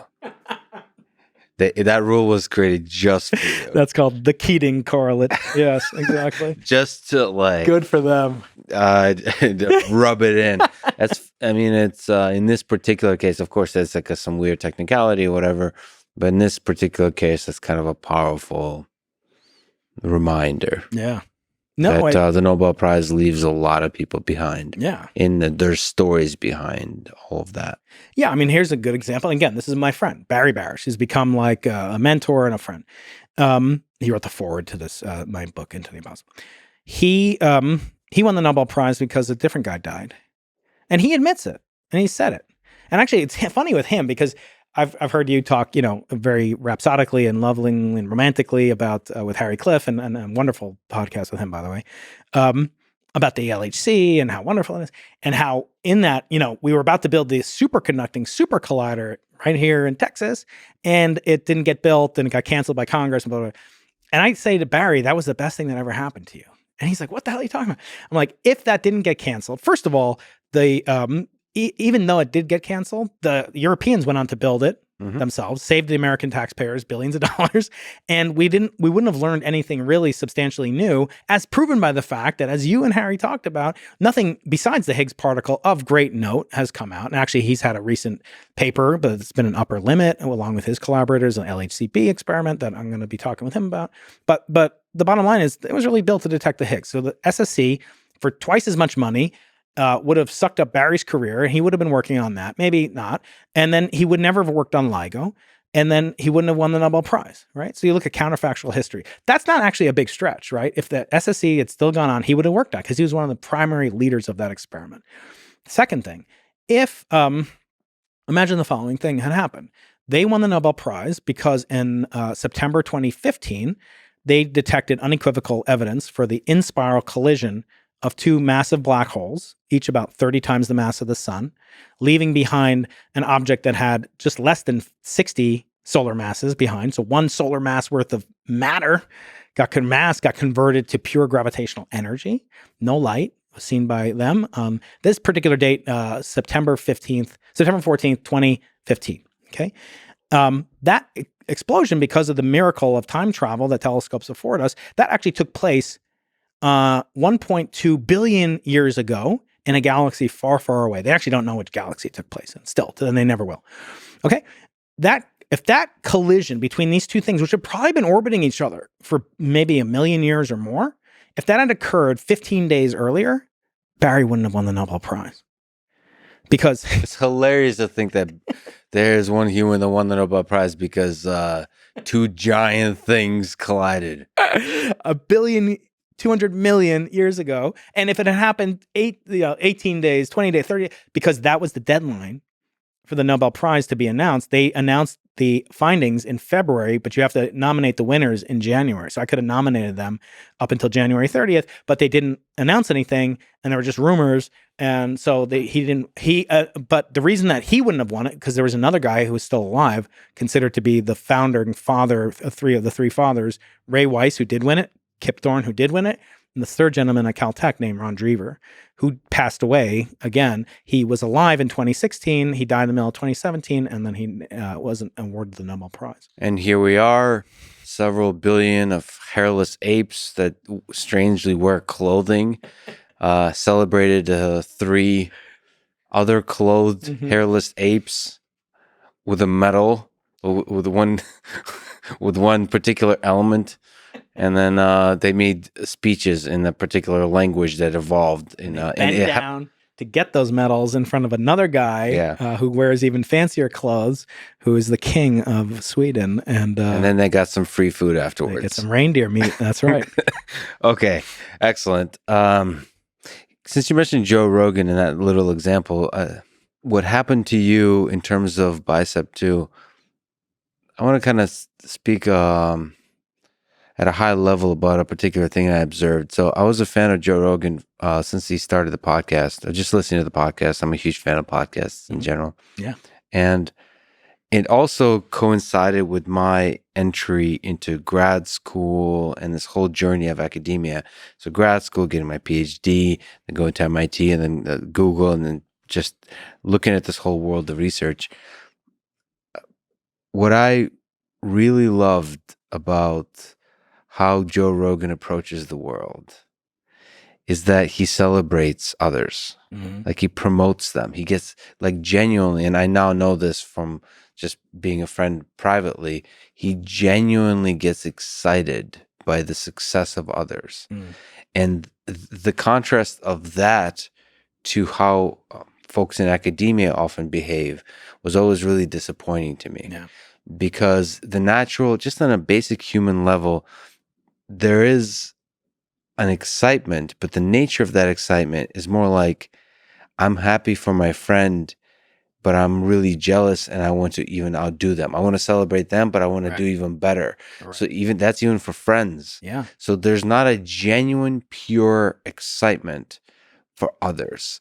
And then couple that with just you now as a host of a popular podcast know this feeling, which is like, there's not even a willingness to celebrate publicly the awesomeness of others. People in academia are often best equipped technically in terms of language to celebrate others. They understand the beauty, like the full richness of why the cool idea is as cool as it is, and they're in the best position to celebrate it. And yet there's a feeling that if I celebrate others, they might end up on the cover of Nature or whatever, and not me. Game, right? It's they turn it into a zero-sum game. The reason why I think Rogan has been an inspiration to me and many others is that it doesn't have to be that way. Yeah. And forget money and all those kinds of things. That I think there's a narrative told that academics are this way because there's a limited amount of money, and so they're fighting for this. I don't think that's the reason it's happening this way. I think you can have a limited amount of money. The battle for money happens in the space of proposal. There's networking. There's private stuff. Public celebration of others and just how you feel in the privacy of your own heart is not have to do anything with money. It has to do with you having a big ego, not humbling yourself to the beauty of the journey that we're all on. And there's folks like Joe Rogan, who in the comedian circles is also rare, but he inspired all these other comedians to realize, you know what? It's great to celebrate each other. We're promoting each other, and therefore the pie grows. Yeah. Because everybody else gets excited about this whole thing, and the pie grows. Right now, the scientists, by fighting, by not celebrating each other, are not growing the pie. And now, because of that, sort of science becomes less and less popular. It's a flywheel. And exactly. No, and I want to point out two things. One is that I remember you went on Joe's show maybe a couple of years ago, and then he gave you a watch. He gave you like a Rolex, right? Yeah. And I tweeted to you, and I think Omega. Omega. Sorry. Okay, fine. The watch that went to the moon, which we will get to in a bit. I don't think he could give you what I gave you, though. By the way, and we'll get to what that final gift package is for you. And by the way, I also wanted to mention, because when you said Joe Rogan, I would not be upset, and you should definitely go on Joe Rogan. And we had this conversation with him. Yeah. Because I was like, when I was so moving to Austin, and had a conversation like, don't you think it's weird, like if we have the same guests at the same time or whatever? He's like, fuck that. Yeah. I want you to be more successful than me. He truly wants everybody, like especially people close to him, to be more successful. Like there's not even a thought like. But you know why he does. And this is what I tweeted to you, and one of the few things I think you have retweeted that I sent you. I said, someday you're going to give that to somebody. And today I wanted that to be me. No. Joe's Omega. No, but the point is, he sees in you that same, grandiosity, that same genuine spirit graciousness. And I think that's true. I mean, you do something very rare. I don't want to turn this into too much of a love fest, but I do want to say, even back to Andrew, who I've almost been hagiographic about, just treating him like a saint. He said to me the same thing when, in a moment of peak, said like, God damn it, like I have to train these guys and women that work for me so that they can be better than me, so that they can go out and compete with me for the same limited amount of funding from the effing NSF. That wasn't who he was. That was just an expression, like I'm doing something which is fundamentally, but you know what? When you have kids, hopefully, please God, you will someday. Because I think, and I hope we can get to talk about that later, but part of investment and part of doing something with, when you have a kid, like you can get married. You can marry someone because she's rich or he's rich, or you can marry someone because they're good looking or he's good looking. You can marry for all these different reasons that are ultimately selfish. There's no way you can have a kid and be selfish. Nobody says like, oh, you know what? I really want this thing that's 3 feet tall, that doesn't speak English, that craps on my floor, that wakes me up all hours of the night, that interferes with my love life. Nobody says that because it doesn't benefit you for months and months. A friend of mine who actually does the videos for me and does a lot of my solo videos, he's having his first kid. He's like, what do I do? Because he always gets stupid advice. Oh, catch up on sleep now. Like, yeah, I'm going to store sleep in my sleep bank. Like, I don't think Huberman and you talked about that, right? You can't do that. That's stupid. What you can do, give the kid a bath. Feed the baby, let the mother relax. Like, in other words, do the things. And this really relates back to what Aristotle once said. Aristotle once said, why do parents love kids more than kids love parents? As much as you love your dad and your mom, they still love you more. And because you love that which you sacrifice for. Here's a proof. I know a lot of families that have kids with special needs. Some with severe, one of my uncles on the Keating side had severe, what they called mental retardation. Now it's probably has a different name. That out of the 9 other brothers and sisters, he was their favorite because they had to sacrifice so much for him. And I think of that, in the small case, like Joe is kind of mentoring you or whatever, and you're going to mentor someone else. You love that which you sacrifice for. Sacrifice is reduction of entropy. It's storing and investing, and you want to protect that.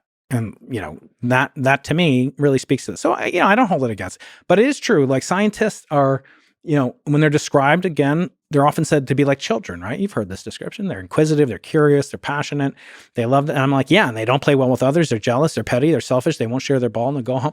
Yeah. You can't, there's no such thing as a single-edged sword. I wish there were, because we need some more of that because you got to dull it up. But in this case, I think when you have this kind of investment in science, it's going to be natural. But that doesn't mean we have to feed the flames of competition. I'm like really if you go to the homepage of the NSF or the Department of Energy or the recently released National Academy of Sciences Future of Science for the astronomical sciences for the next 25 years or more, they talk about how many Nobel Prizes these different science things could win. Exoplanets, life, the discovery of the CMB, B-mode polarization, the nice study, that's figured too in this thing. And I'm like, what message is that sent to kids, like to young people?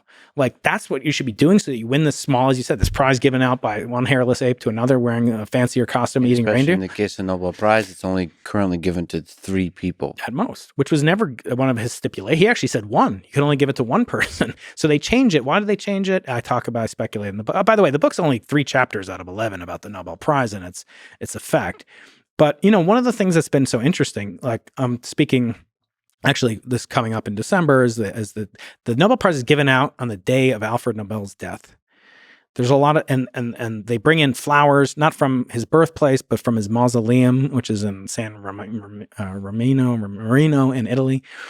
It's a lot of like death fascination. Denial of death features heavily in the Nobel Prize because it's like, what outlives a person? Well, science can outlive a person. My father has a theorem named after him. It's still, engraved in many places around the world. You or I, we can go to different places around the world. People know who we are based on our publications. We engrave things. We want to store things. We want to compress things. And I think there's something beautiful about that. But there is a notion of denial of death. Like there is a notion of what will outlast me. Especially if you're among the many 90-something% of members of the National Academy don't believe in an active faith, in a creator, in a God, and science can substitute for that, but it's not ultimately as fulfilling. I don't believe it can fulfill a person the way even practicing but not believing in a religion can fulfill a person. So, which is interesting because you do bring up Ernest Becker and the denial of death in losing the Nobel Prize book.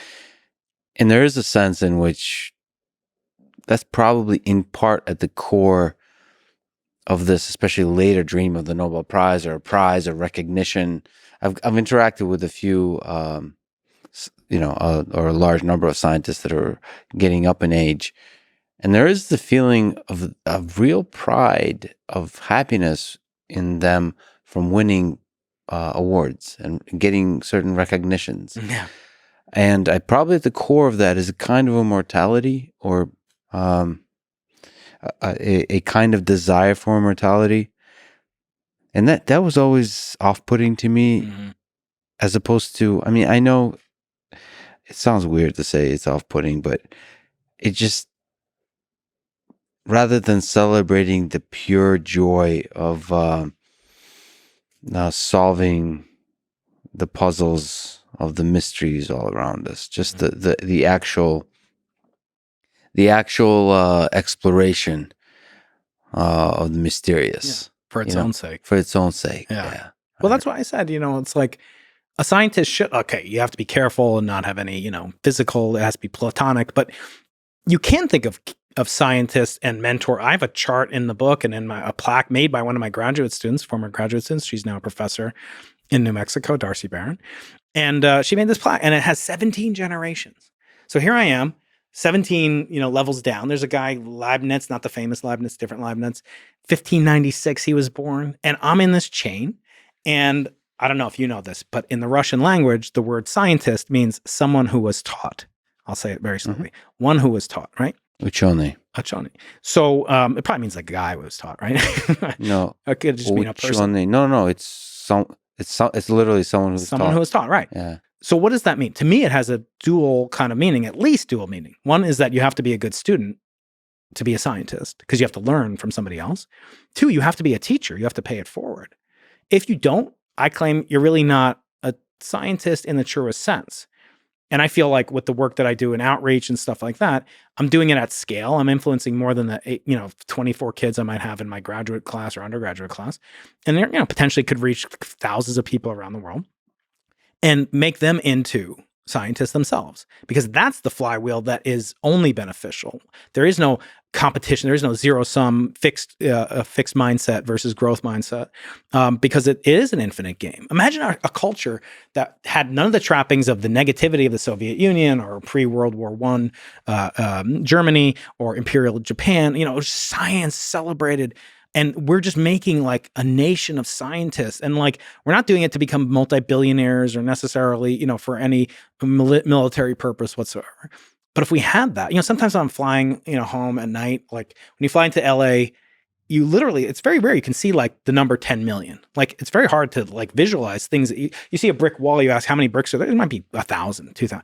10 million lights. There's 10 million souls. And you can see, and they're discrete. They're not like the Milky Way all blending together. Each lost in their own busy lives, right. Excited, fall in love, afraid of losing their job, all that. By the way, people should know that you're a pilot. Yeah. So you literally mean fly. Yeah, sometimes I get to do it. Yeah. You get to look at the eye of God perspective on these 10 million, on these millions of and I often think they're like constellations, but upside down, like the city. It's like a constellation. Hopefully I'll keep the plane the right way up. But when you think about that, like imagine they're all working together, and imagine like you always talk about love, but like you don't know that they're not worthy of love. Like, so you're looking down on them, and it's just amazing because you think like, what an amazing creation is man and humans, and what can we do? It's phenomenal. It's so exciting.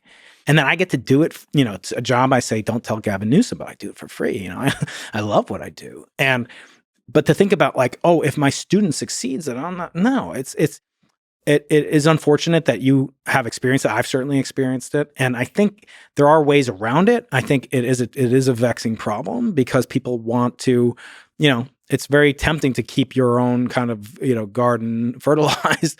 One thing that's interesting is like, people are like, why are you doing this thing? And, podcasts, and you're supposed to be a, serious scientist leading this huge project and collaborators. And I'm like, well, most of what I do, as I said before, for you, it's Velcro. For me, it's like, what is the deal with the safety standards on the truck that we're driving up to deliver the diesel fuel that will power the generator that will allow the concrete truck to, it has nothing to do with the Big Bang, inflation, the multiverse, God's existence. It has nothing to do with that, right? So those are people I say I have to talk to. The people that come on the show, those are people I want to talk to. And that's super fun. Yeah. I mean, it's a real honor that I get to do it. I have some unfair advantages, right? I'm at a top university. We have people that's affiliated with the Arthur C. Clarke Foundation, brilliant scientists coming through. But I felt like it would be kind of a shame if I didn't, allow them to teach at scale, because they're better teachers than I am. Let me ask you a interesting, maybe difficult question. Have you ever considered talking on your podcast with the people who would get the Nobel Prize for BICEP 2 if it turned out to be detecting what it is? Yeah, I mean, I'm still friends with them, and they have still gone on to. So we should say like why we didn't win the Nobel Prize, and then what happened with the group that is now leading it, completely that I'm completely divorced from in a secular sense. We're friends, we see each other, we send each other emails and stuff like that. I would love to get their sense of like what the natural heartbreak built into the whole process of the Nobel Prize, what their sense is. I would love to hear an honest, real conversation. I understand you're friends. Yeah. There's some hard truth that even friends don't talk about. They weren't happy I wrote the book. I mean, I remember one of them, was like, well, what's this I hear about a book? And I mean, a lot of people told me not to write the book. They said it's going to give, too much attention to the Nobel Prize, going to look like sour grapes. Yeah. Again, I say you can prove I have sour grapes or not. Just give me the next prize. No. If you get a Nobel Prize for literature, you would turn it down? I don't know. It's funny because Sabina Hassenfelder, who's a fellow kind of YouTube sensation, and she's shoo-in for the Nobel Peace Prize. You're right. She's so gracious and so good. She has that German, just gentleness. She's a little too nice for my taste. I would say. I wish she could really say what she thinks and be snarky on occasion. So she wrote a review of my book when it came out 3 or 4 years ago, and she said, well, Brian Keating, like she said, well, it's it's interesting. He talks about cosmology, but they can do whatever the hell they want, and he presumably has this problems with it, but it's none of his business. Basically, it's a private. And at the end, she said, but if you want one good thing, he's a really good writer, and who knows, he could win the Nobel Prize in literature someday. I said, and then she allowed me to publish a rebuttal on her blog, which was kind of funny. But anyway, no. So getting back to the guys that we were, kind of collaboratemies or frenemies, and we're still we don't wish each other active ill. I've visited them. They're welcome to visit me. They have visited me.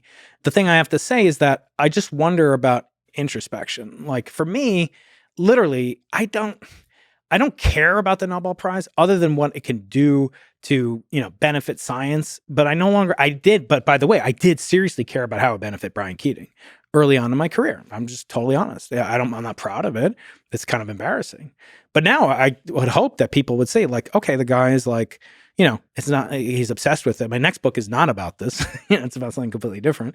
And, I do feel like people, lack introspection a lot of times in science. Like we don't think about why we're doing what we're doing.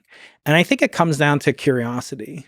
One thing about Joe, and again, I've only listened to like, I have to confess, you're like my father. Now I'm confessing my sins. It's you, Father Lex, Father Fridman. I haven't listened to like that many of your episodes start to finish. Okay. With our mutual friend, Eric, I've listened to a bunch of recent ones, Einstein.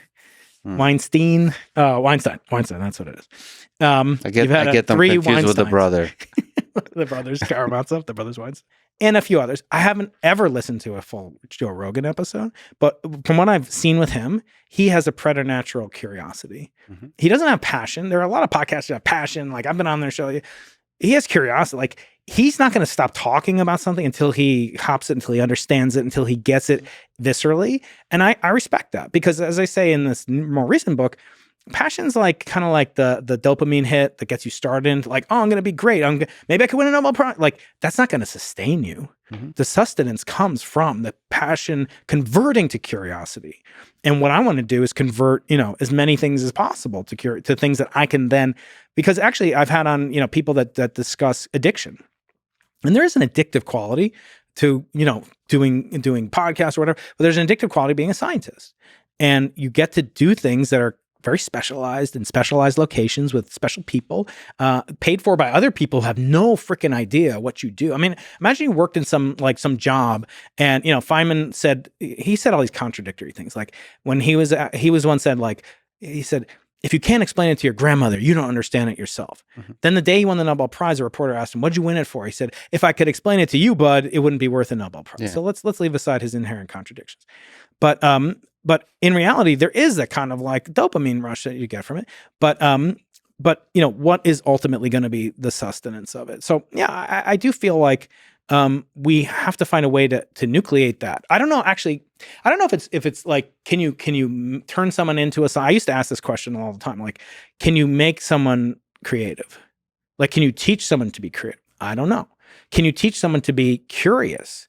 I don't know. I do know that kids are naturally curious. As they get older, they get less curious. Just like I heard from the other forward authors, James Altucher, he said once they did a study, kids smile 300 times a day, or smile or laugh. Adults 5 or 6. 5 or 6. No, I'm just trying to get you to laugh, but you're not going to laugh. But anyway, no, it's true. So somewhere you lose 30, to 50%. I'm not entertained. But that's because I'm an adult. No, and then I do remember there's some distribution on those studies with the happier adults smile a little more, but still the kids blow them out of the water. Just crush it. So in other words, should we invest our energy in getting the half-life decay constant stretched out more for curiosity for kids? Or should we try to reset the dopamine hit and then, I don't know. It's an open question. Well, I think it goes to David Foster Wallace, the key to life is to be unboreable. I think I think you could train this kind of thing, which is in every single situation. So like, which I think is at the core, at least this correlated with curiosity, is in every situation, try to find the exciting, the fascinating. Like in every situation, you sitting at waiting for something at a DMV or something like that. Find something that excites you, like a thought, like watch people or start to think about, well, I wonder how many people have to go to the DMV every day.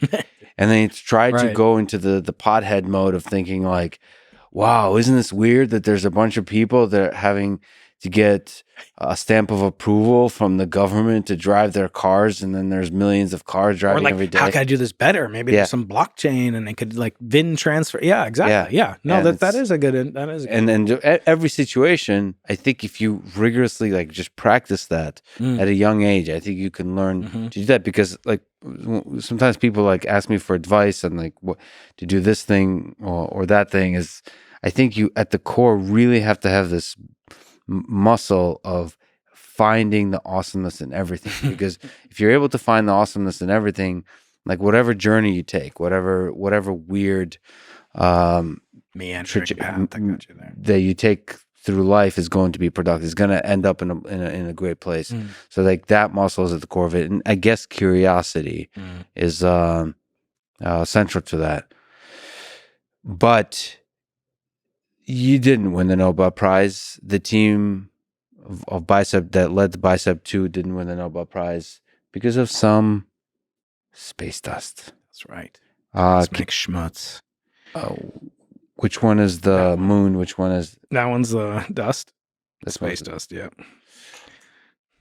What are we looking at? So why is space dust the villain of this whole story? Well, it's funny, I wrote these books, and I don't know about you, but when you get all these books, I'm sure you get books, people send you books, they always come in these dust jackets, right? I was always like, what the hell is a dust jacket? Like, how much dust is raining down at any moment? I mean, this is immaculate. This room is Russian tidiness galore. But in a normal household, how much dust is raining down? It's not really pretty until I wrote a book. And I realized, I'm writing a story about the origin of the universe, and the prologue, to the cosmos, and dust is going to cover this story. It's actually more a story about astrophysics and cosmology than dust. And this is the link between the cosmological and the astrophysical. So what does that mean? So astrophysics is, broadly speaking, the study of physical phenomena manifest in the heavens, astronomical phenomena.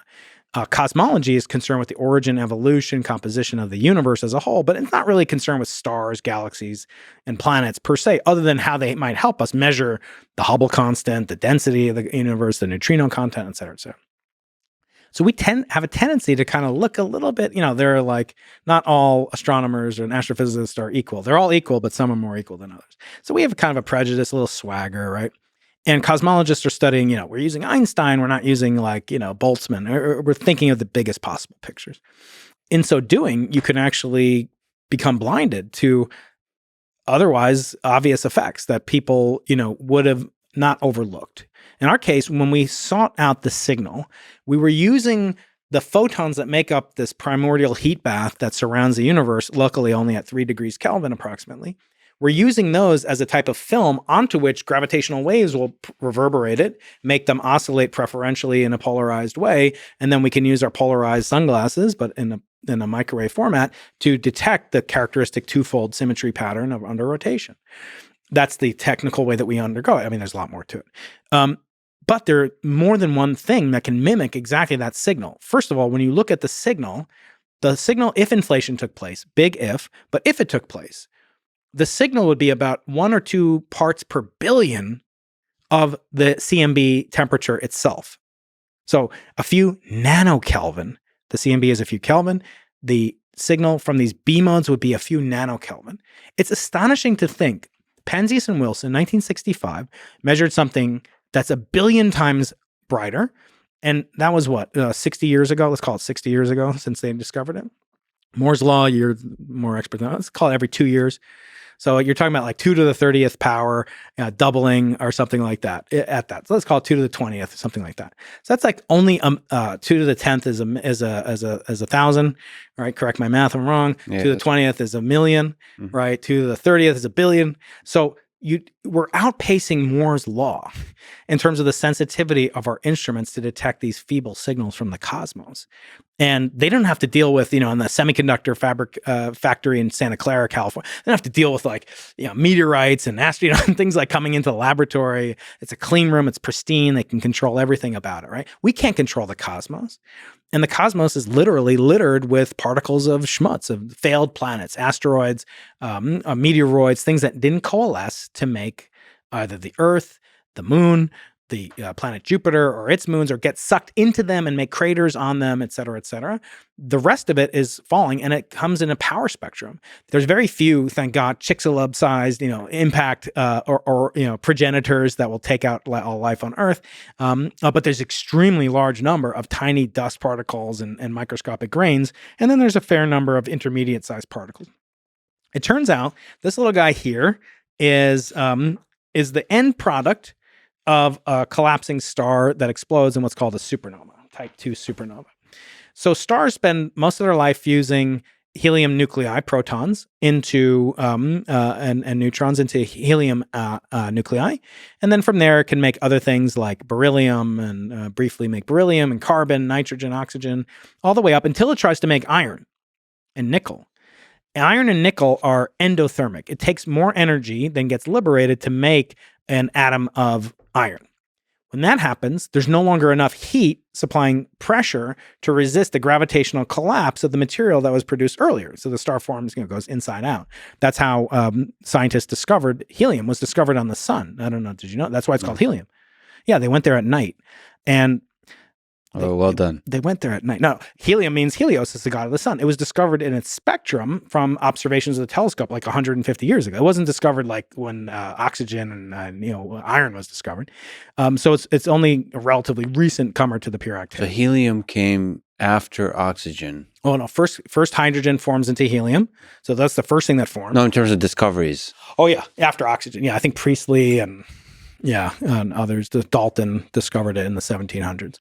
No, helium was really only discovered from the spectrum of looking at the sun and seeing the weird atomic absorption and called Fraunhofer lines in the solar spectrum. So, but when it tries to make iron, there's no longer any leftover heat. In other words, there's heat left over from fusing, as you know, the son of a plasma physicist. You fuse to hydrogen nuclei, you get excess energy, plus you get helium. So that's why fusion energy could be the energy source of the future, and it always will be. Hopefully it'll come much sooner than that. In so doing, trying to make iron, it takes more energy, doesn't give off enough energy, star collapses, explodes, and what does it spray out into the cosmic interstellar medium? It sprays out the last thing it made, which is that stuff. Luckily for us, because some of that coalesced and made the core of the Earth, onto which the lighter like silica and carbon and the dirt and the crust of the Earth were formed.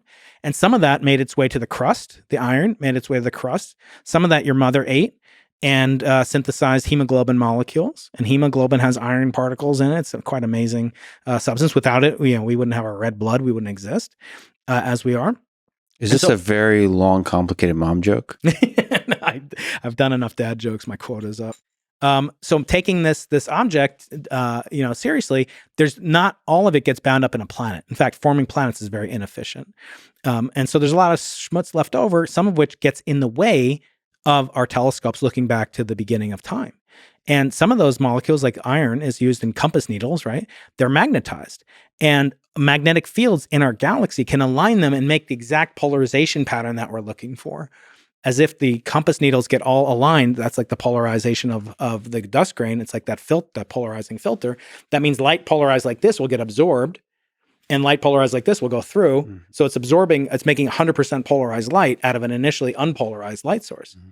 And that's what happened. And what we ended up claiming on March 17th, and I'm sure if you were there, you might remember this, at the Harvard Center for Astrophysics, there was an announcement. There were like 3 or 4 Nobel Prize winners in the audience. And the BICEP 2 team, which I was no longer leading, I was still a member of it. In fact, in the announcement, the first person they mentioned, besides, thank you all for being here, is me and my team at UC San Diego, although I wasn't invited to go to the press conference because that Harvard complicated. Yes, exactly. It's a little school up there in Cambridge area. And so they ended up making this announcement that we had discovered the aftershocks of inflation. We had detected the gravitational waves, shaking up the CMB. And on that day, past Lex Fridman podcast, back when it was called Artificial Intelligence, Max Tegmark said, "Goodbye, universe. Hello, multiverse. And hello, Nobel Prize." So he saw that as confirmatory evidence, not only of inflation, not only of gravitational waves, but of the multiverse. Goodbye, universe. Hello, multiverse. Multiverse is a natural consequence of inflation, yes. According to its prominent, supporters. Yeah. And of course, leave the poetry to Max, which he does masterfully. Yes. Okay. So the excitement was there. Yeah. I mean, maybe the initial heartbreak for you is there too. Yeah. That's some of the darker moments you're going through, but broadly for the space of science, there's excitement there. Huge excitement. And I often note that this is a problem in what I call, the science media complex, because oftentimes you'll see things like past guest Sarah Seeger, Venus life, exists. And that will be really, it's fascinating, right? And with the work that she's doing or her colleagues are doing, or Clara, who was on your show as well. And that will be on front page, New York Times, Boston Globe, San Diego Union Tribune. It'll be above the fold, make headlines around the world. And then 6 months, 12 months later, as is the case for us, retraction.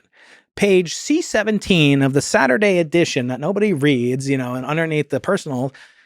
So we have a problem in science that if it explodes, it leads, and we get this huge fanfare. And this is not unique to my experiment. This happened with the earlier discovery of so-called Martian life discovered in Antarctica. Which was announced after peer review. We weren't peer reviewed at the point when we made the announcement. We had a press conference, and there are other reasons that the team leaders felt it was important to do that so that we don't get scooped by a referee who's unethical. Yeah. We thought we had done everything right, but that's confirmation bias. So there's like levels to this. Yeah, there were many levels.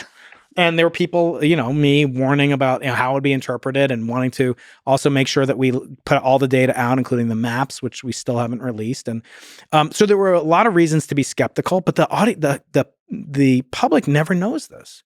Yeah. I think so I've made a rule that if I am ever in charge of, doling out large amounts of science funding, that when you should keep kind of an option. In other words, you should have money for publicity. It's fine. Have money for your press conference, but hold in reserve in a bond to be used, hopefully never, but if it's to be used, an equal fund for the retraction, if it should occur. So you would like to see, because that's a big part of transparency, to me, in the space of science at least, that's as beautiful because it reveals it tells a great story. There's an excitement. There's Humanity. So there's a climax to the triumph, but there's also a climax to the disappointment at the end, because that also eventually leads to triumph again. That's the drama that sets up the triumph, like with Andrew Wiles proving Fermat's Fermat's theorem. I guess it's not last theorem, whatever. The ups and downs of that, the roller coaster, the whole thing should be documented. That is science. And when we don't do that, then we cultivate this aura that excludes other scientists, often from minorities or women back. That you have to be Einstein. Like Einstein came out of the womb and he was just like this guy with like curly. No, he wasn't. He wasn't bad at math. That's all nonsense. But he said that when he said he attributed his success to, Lex, he said, I never asked my dad what happened when I ran alongside a light beam as a kid. And thank God I didn't, because had I, he would have told me the best answer of the day, which, by the way, he would create 20 years later as a 26-year-old in the patent office, obviously in Switzerland. And in so doing, by delaying when he asked these questions, he said, I approached it with the intellect of a mature scientist, not a little kid. And I wouldn't have accepted the same explanation. So sometimes assuming that scientists are infallible, inevitable, omniscient, I think that really does a disservice. And Jim Gates said, he's like, Einstein wasn't always Einstein. And we cultivate this mystery and allure at our peril because we're humans until we have artificial Einstein, which I don't think will ever exist. You've launched the assay or project where you hope to assess theories of everything with experiments. You have a YouTube video where you're announcing that. It looks super cool. Mm-hmm. Can you describe this project? And you also mentioned you give a shout out to a little known fellow by the name of Galileo Galilei as an inspiration to this project. Yeah, so Galileo is kind of my avatar, my hero, the kind of all-around scientist that I would love to approach the logarithm of Galileo. He was not only a phenomenal scientist, he was an incredible artist, a writer, a poet, a philosopher. And back then they didn't have distinctions between scientist and it was like a physician was like a physicist, and he would indulge, kind of these really intellectual flights of fancy, thinking about phenomena such as the Earth's tides or the composition of the Milky Way. And what's interesting about Galileo is that he was almost as wrong often as he was right. And Galileo was not alone like this. I always say, like, Einstein had at least 7 Nobel Prizes that he could have won for discoveries that later became true. But he also had 7, huge, impossible to believe blunders in some sense. It's too bad because he could have had a good career, as I would say. And Galileo was like that too. In other words, he would fall victim to, I think, this confirmation bias that all scientists have to guard their lives against, their careers, their brands, their reputations against, which is the exclusion of evidence that doesn't conform to what you're trying to prove for one reason or another, or the radical acceptance of things that do comport with it in order to bolster your confidence in. And both are equally intoxicating. It's confirmation bias is a hell of a drug because it really reinforces this notion, which is partially sunk cost. You put so much time, effort, money, reputation into it. You don't want to be wrong and go back on it. And with Galileo, he would be incredibly perceptive about things such as, the Earth being not located at the center of the solar system and the sun being the center, so-called Copernican hypothesis. And he would use as evidence very, very interesting ideas that all of which were wrong, basically. And in fact, we weren't able to prove that the Earth orbited around the sun. And I ask you, can you prove the Earth is not flat? No, well, you're a flat earther anyway. But it's. I asked my proud Flat Earth Society member. T-shirts coming out soon. LexFridman.com /merch. But it's actually not trivial to do that. But most of my students, graduate students, can prove that the Earth is round or explain how the Earth. It is actually not trivial to do, though. It's not. Yeah. And much harder is to prove that the Earth goes around the sun. In fact, that's extremely hard to prove. And almost none of my students, even after they get their PhD in the final exam, I kind of like to just, give them a little bit of humility. Because I think to be a good scientist, you need to be humble, you need to have a little humility, and you need to have swagger. You need to feel like a little cocky, like I can do this. I can do this thing that Einstein, by definition, couldn't do. I'm going to attempt it. I'm going to attempt to do what was impossible just a generation ago. How do you prove that the Earth goes around the sun? So you have to. Is it by the motion of other planets? So there are many ways to do it. I mean, obviously, you could take a spaceship, park it at the north celestial pole of our solar system, and just watch what happens. But obviously, that wasn't how it was discovered in the late 1700s. So it's called aberration. So if you look at stars as the Earth orbits around the sun, the position of the stars will shift slightly because of the tilt of the Earth, and because the Earth is in motion around the Earth and around the sun, and because the Earth has a non-trivial amount of velocity compared to the speed of light in its orbit around the sun, the stars will trace out little tiny ellipses, and those will correspond to the fact that we're moving around. If they're at infinite distance, which we assume that they are, they're not really, but for all intents and purposes on the scale of the solar system, they're infinitely far away. So that's called stellar aberration. And that was the first way it was discovered. And actually, we still use that. We have to correct for that effect when we measure the cosmic microwave background. Because imagine you're inside of an oven. It has some temperature, 3 Kelvin, 1,000 Kelvin, whatever. If you're moving towards you, the photons that are coming to me in that direction will be blue shifted, hotter, and the ones behind me will be red shifted. I'll artificially impute a greater or lesser amount of matter or energy where you are, and it's an extension of the Doppler effect. So we actually make use of that and construct what's called like a local standard of rest. Anyway, so you can do it. But Galileo said, no, I'm not going to wait for that. I have other proofs for it. One of which is that the Earth has tides, and the tides come in and out twice a day, high tide and low tide. And he made the analogy of, because the Earth is moving around the sun, say this is the sun here, and it's moving around the sun, but it's also rotating on its axis. See how the water is sloshing up and down inside the vodka bottle? As that happens, he said that's what the tides are caused by. Totally wrong. Most people listen to this podcast. Just so you know, if you're listening to this, he actually has a bottle of vodka in his hand, Half drunk. and we're both drunk and whatever else is possible. Right. So as it sloshed around, he claimed that was what. Now it has nothing to do with that. The moon over there, the moon pulls differentially on the Earth and the Earth's ocean. That causes the oceans to bulge slightly towards and away from where the moon is. And the moon is actually the source of the Earth's tides. It has nothing to do with Copernicus, the orbit of the sun. So he was totally wrong about that. He also thought that the Milky Way was comprised only of stars, when we know it's made of gas, dust, nebulae, and things like that. So he had a fair share of blunders. Now, one thing I always kind of make note of, and I'm actually producing along with Jim Gates, Fabiola Giannati, Frank Wilczek, and Carlo Rovelli, and my friend Lucio Piccirillo, the first ever audiobook of one of Galileo's dialogue, the one where he claimed to find evidence for the orbit of the Earth around the sun, but it was an error. So you're reading parts of this text. Yeah, which is incredible. Brilliant book. So this book was written in 1632. It was written, and it was the one that caused him to go into house arrest and almost threatened to be tortured.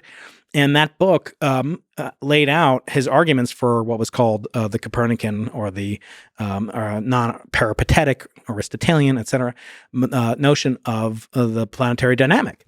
And eventually he was forced to recant that he believed in it, and allegedly he said he still believes the Earth moves. Anyway, so we're making that. It's written in the form of a trilogue. It's actually called the dialogue, but it's 3 people. There's one named Salviati, who is espousing Galileo's notions about how the heavens were orchestrated. And Salviati means like the salvation, the savior.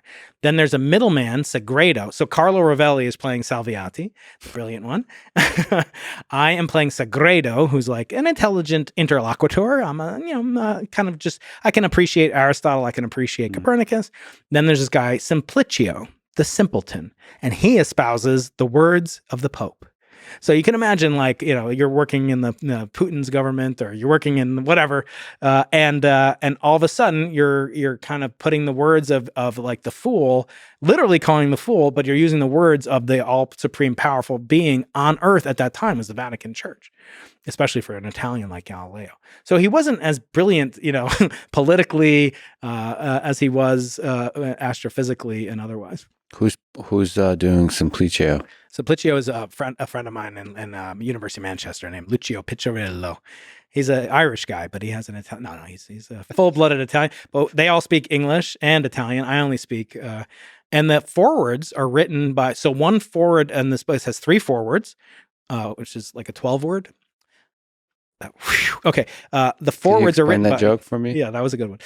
The foreword, 3 forewords. One of them is written by Albert Einstein, in which he says Galileo was not only one of the greatest scientists in history. This is Einstein telling Galileo, but he was one of the greatest writers and minds of all of human history.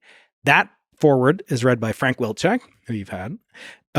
Jim Gates, who you've also had. He reads the translation, the translator, Stillman Drake, is a renowned scientific translator. And then Fabiola Giannati, she reads the introduction and dedication from Galileo to the Duke of Tuscany, and some of the different introductions that Galileo himself had. It's such a thrill to be able to do it. I only randomly found out because I wanted to study it, and it's like 500 pages long, and I was like, let me get the audiobook because I'm an audio medium kind of guy. Didn't exist, so I said, let's do it ourselves, and so we did it, and hopefully it'll be out on Galileo's birthday, which is February 15th, 2022. It'll be a ripe 457, but that's not the only one of his books. Galileo wrote many books, one of which is called The Military Compass. And this is an interesting book for my blockchain and your blockchain aficionados. In this book, he talks about a compass, which is not a magnetic compass, but an actual like slide rule. It's basically a slide rule. And it's a manual. It's like, imagine if your phone, came with a manual. Nowadays they don't, right? But this was a manual for how to use this slide rule, which is like enormously important. And he gives a whole bunch of worked examples. It's a brilliant book. One of the examples is how do you convert money? So he does a currency conversion between Ducati and Florentine Ducati and Scuti and whatever, lira, whatever. He does all these currency conversions. One copy of this book, or maybe 2 exist, first printings from 1600 still exist. If Galileo had just kept those in his family, they're worth $100 million. Nowadays, you can't get a Scuti. A Scuti's worth nothing. Like a Ducati's worth nothing. I mean, maybe some collector wants a piece of paper, right? So it's a lesson. Like there are value in physical, non-fungible tokens, this original non-fungible token. So, but then a third book is called The Assayer. So what is an assayer? So assayers were kind of like these alchemists, physicists, chemists that would be around a court. And every so often for the treasurer, they would want to accept pieces of gold from the citizens and convert that to script or, paper money. And to do that, they needed someone to verify with a standard of gold that they knew to be gold and do some kind of semi-non-destructive evaluation of the purported object, the metal that was supposed to be gold. So they would take these pieces of gold, theoretically gold, and they would rub it on something called a touchstone. Touchstone was a special piece of rock, granite, whatever. It has no intrinsic value. It's just a piece of rock. But with that rock, you could assay and determine the content of this thing that could be worth, millions of lira or whatever, right? So it's an incredibly important job. And so this person would take this piece of inanimate rock and use it to do something valuable. What I want to do in the Assayer project is take this plethora of physical theories of everything. And I said recently, we should give a Nobel Prize to someone who doesn't come up with a theory of everything, because there's just that's a good. There's just like it's just rotten with them, and I think it's great. I often say that theory is kind of like software, and I'm not denigrating software at all, but like you can create a lot of software. You can make a quine, and it'll make its own quine, and like you can make infinite amounts of software. Look it up, kids. Yep, that's one of my favorite videos. And you can replicate. You can't replicate. You can't make a telescope that makes a telescope that makes a telescope. In other words, hardware is kind of like the non-fungible token. That's the ultimate minted, limited edition. The book, the Compass book, like I talked. And so it's very expensive. That means you have to be very careful before you invest decades, billions, and humans into pursuing one of these theories of everything. You have to have good intuition for it. And lately, what I've seen is not predictions, but retrodictions. So you see that the Large Hadron Collider will come out with a measurement. And then so-and-so will say, oh, this is this is compatible with string theory. Or G-2 of the muon. It has these bizarre properties. Fifth force, string theory predicts this. String theory solves this. neutrinos, sterile neutrinos, Large Hadron Collider bottom or B experiment, blah, blah, blah. They'll say that it's compatible after the fact. And it's not so bad, right? Because look, what did Einstein do with GR, general relativity? The first thing he did was not predict something new. He looked at the anomalous behavior of the planet Mercury.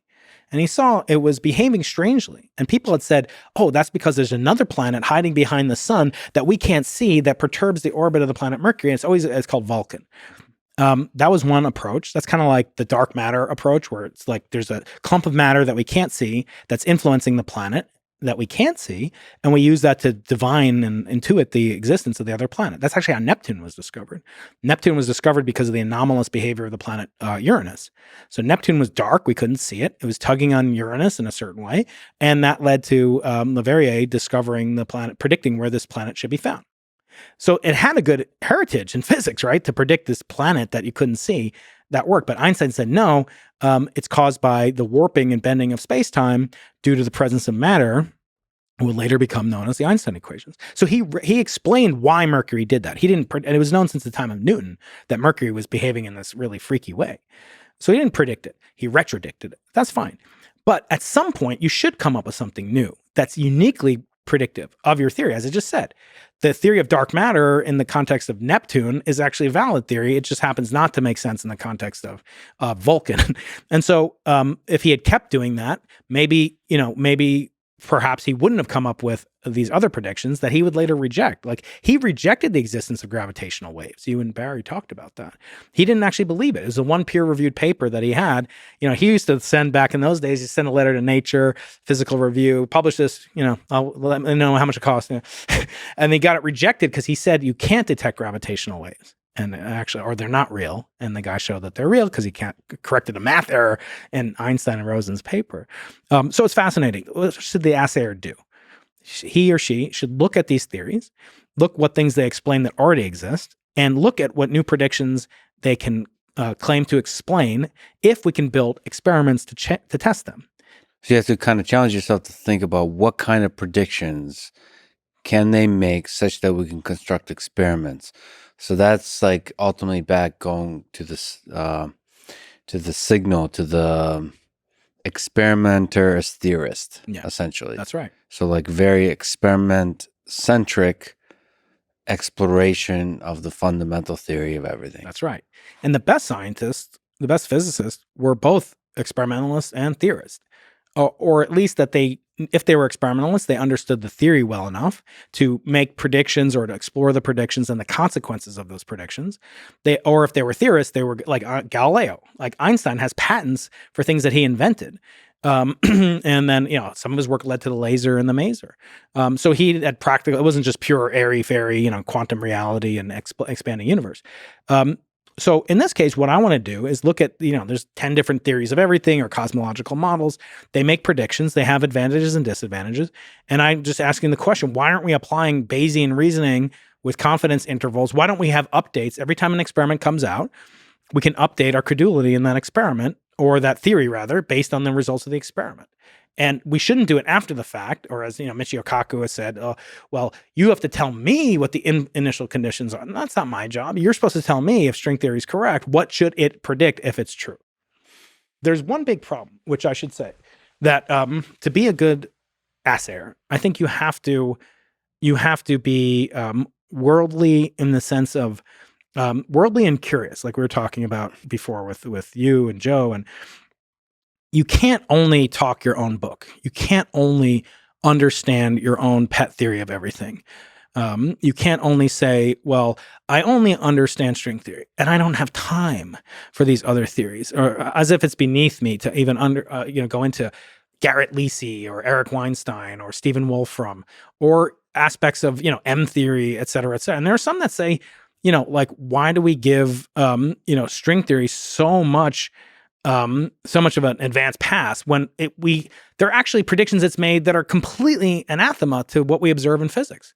Like the dark energy should be negative, and we see it as positive. Like that's a huge strike. If you told somebody, here's my 10-year application, and one day be, I've made this if it wasn't done by, Maldacena and, Witten and folks like that, I don't know if it would have had the traction, the endurance, the resiliency that it's had. And that worries me because all these men and some women are making these fantastic, brilliant, beautiful ideas, and they're not even looking at what their neighbor's doing. There's a thing that I really enjoyed seeing and I don't see often enough with these theories, which is others who are also experts kind of studying them sufficiently well to steel man the theory, Exactly. to show the beautiful aspects of the theory. I see that with Stephen Wolfram. He has a very different sort of formulation of physics with his physics project. Now it's physics is a foreign land to me, but his formulation, especially in the context of cellular automata or hypergraphs, just as objects, as mathematical objects themselves, are familiar, and so I'm able to see the real beauty there, and it saddens me that others in the physics community can't also see the beauty. Like, give it a chance. Give it a chance to see the beauty. And give it your respect. So there is one person who does take time and is what I consider to be a great scientist in terms of what he thinks. He obviously has an invested interest in his own theory, and it's Eric. Yeah. Eric's got a truly encyclopedic knowledge of the history of physics. And he has a great warmth and graciousness when it comes to giving others, and I've witnessed this, and look, first of all, I think debate is pointless. Like, I don't know about you, but if you've ever voted like, oh, I saw this debate and, because Trump did so badly, now I'm going to vote for Biden. No, it never happens. You almost never change anybody's mind unless you debate with love, unless you have almost like we're going to win together, like the red team approach in the military. They're trying to win a war. So they may disagree on the tactics day to day, but the strategy, we have to win this war. I love you and I want to protect you. I don't see that in very many of these physicists. From Kaku, I almost see it, and it's embarrassing in some ways because they'll almost mock, with the exception of Eric. Garrett's interesting. His theory is, people have a lot of issues, very technical. But Eric has taken the time to try to understand it. Eric has taken the time to understand Peter Voigt's theory. And I don't see the same graciousness extended from them. I'm sorry to say. Yeah, essentially, you're right. You're right. I mean, with Eric, he hasn't. He wants to, but he hasn't extended the same for Stephen Wolfram because I think. No, he did. No, actually, no, he did. I had a debate with them live on my show. No, I did. I listened to it, but like, I just think it's outside of the toolkit that Eric is comfortable with. So it's not that he's not. But the main thing that's often absent, and Eric does have, is like the willingness and like not just like dismissing or mocking that he's reaching out. But okay, I mean, what if it's not? I made a joke when they were on. I was like, how many theories of everything can there be? Highlander, there can be only one. I don't know. Maybe. But he, of course, also, like the other folks who propose the theory, has an ego. Yeah. He rides a dragon, with the dragon representing the ego. Well, let me ask you about your friend Eric Weinstein. So he proposed initial sketches of geometric unity, which is his theory of everything. Maybe you can elucidate some aspect of it that you find interesting. But what do you think about the response he got from the scientific community? Well, some of the response came from people, academicians, professors. Some came from a lay audience, and some came from trained scientists who are no longer, maybe practicing in universities. I thought there was a lot of vitriol, which surprised me because I look at what he's trying to do, and it was always, the vitriol would always come with some element of ad hominem. And maybe that's his personality, maybe that engenders this or whatever. Maybe there is kind of just a natural tendency. I always get these emails. Professor Keating, I have a new theory. Einstein was wrong. I'm going to prove it. I'm not good at math, but if you help me, I will share my Nobel Prize with you. And I'm like, oh, thanks. Have you read my books? In other words, it's always taking down the dragon. It's always taking down the kung fu master, right? That you get the hit points from D&D. You get their hit points. You take their cards. You get their risk tokens from Kamchatka. And thinking about with Eric, it's like, because what he's doing is so aspirational, it is grandiose in a good sense. What he's trying to do is construct a geometric theory of everything that has aspects of supersymmetry and stuff embedded in it. He's trying to meld that. It has very unusual features, in that it features not only multiple spatial dimensions, multiple time dimensions. It uses new mathematical objects that he's invented. And look, I had had him on my show. I've talked with him. We've had consultations with other physicists, where he'll come down, and I have a visitor's office, and he comes down to San Diego sometimes and spends time there. And we talk with eminent mathematicians and physicists. Eric's been out of the academic world for a long time. And there is, as I said before, an aspect of persuasion that must take place in order to get anything through. And I think there was a slight amount of good nature, not ignorance, naivete, but just the sense that if this is right, everyone will recognize it. If you build a better mousetrap, the world will beat a path to your door, as the expression goes. That's completely untrue. That doesn't even happen with mousetraps. I mean, you know how many freaking mousetrap types there are? It's like, no, they don't beat a path to your door. You have to sell that freaking thing. You have to sell it like Steve Jobs or Elon. I've had one paper out of 200 papers I've published in peer-reviewed journals. I've only had one, 0.5%, published with no referee's comments. In other words, published like dream, submitted it, it happened to be in a prestigious journal. So I was pretty psyched about that. But you almost have to crave the response, getting it back from a journal. And I think he doesn't see, first of all, he doesn't subscribe to the peer review process. He thinks that is anathema to the way science is. It vests interest in journals, et cetera, et cetera. I think you can have elements of peer review that are substantive and valuable. I think you have to learn from your critics. One of my conversations with John Mather, he talks about loving your critics in this book, but not being so open to their criticism that their criticism goes to your heart, and not being so open to their compliments that their compliments go to your head. It's a very tough Scylla and Charybdis to walk. Well, there's something, I mean, I want to be careful here because I'd like to talk to Eric about this directly, but I'll just from a perspective of a friend, want to ask about the drug of fame. So there's also the public perception of the battles of physics, and so there's a very narrow community, but then there's the way that's perceived. The exploration of ideas is perceived by the public. And so there is a certain drug to the excitement that the public can show when they sense that you have something big. And that in itself might become the thing that gives you pleasure.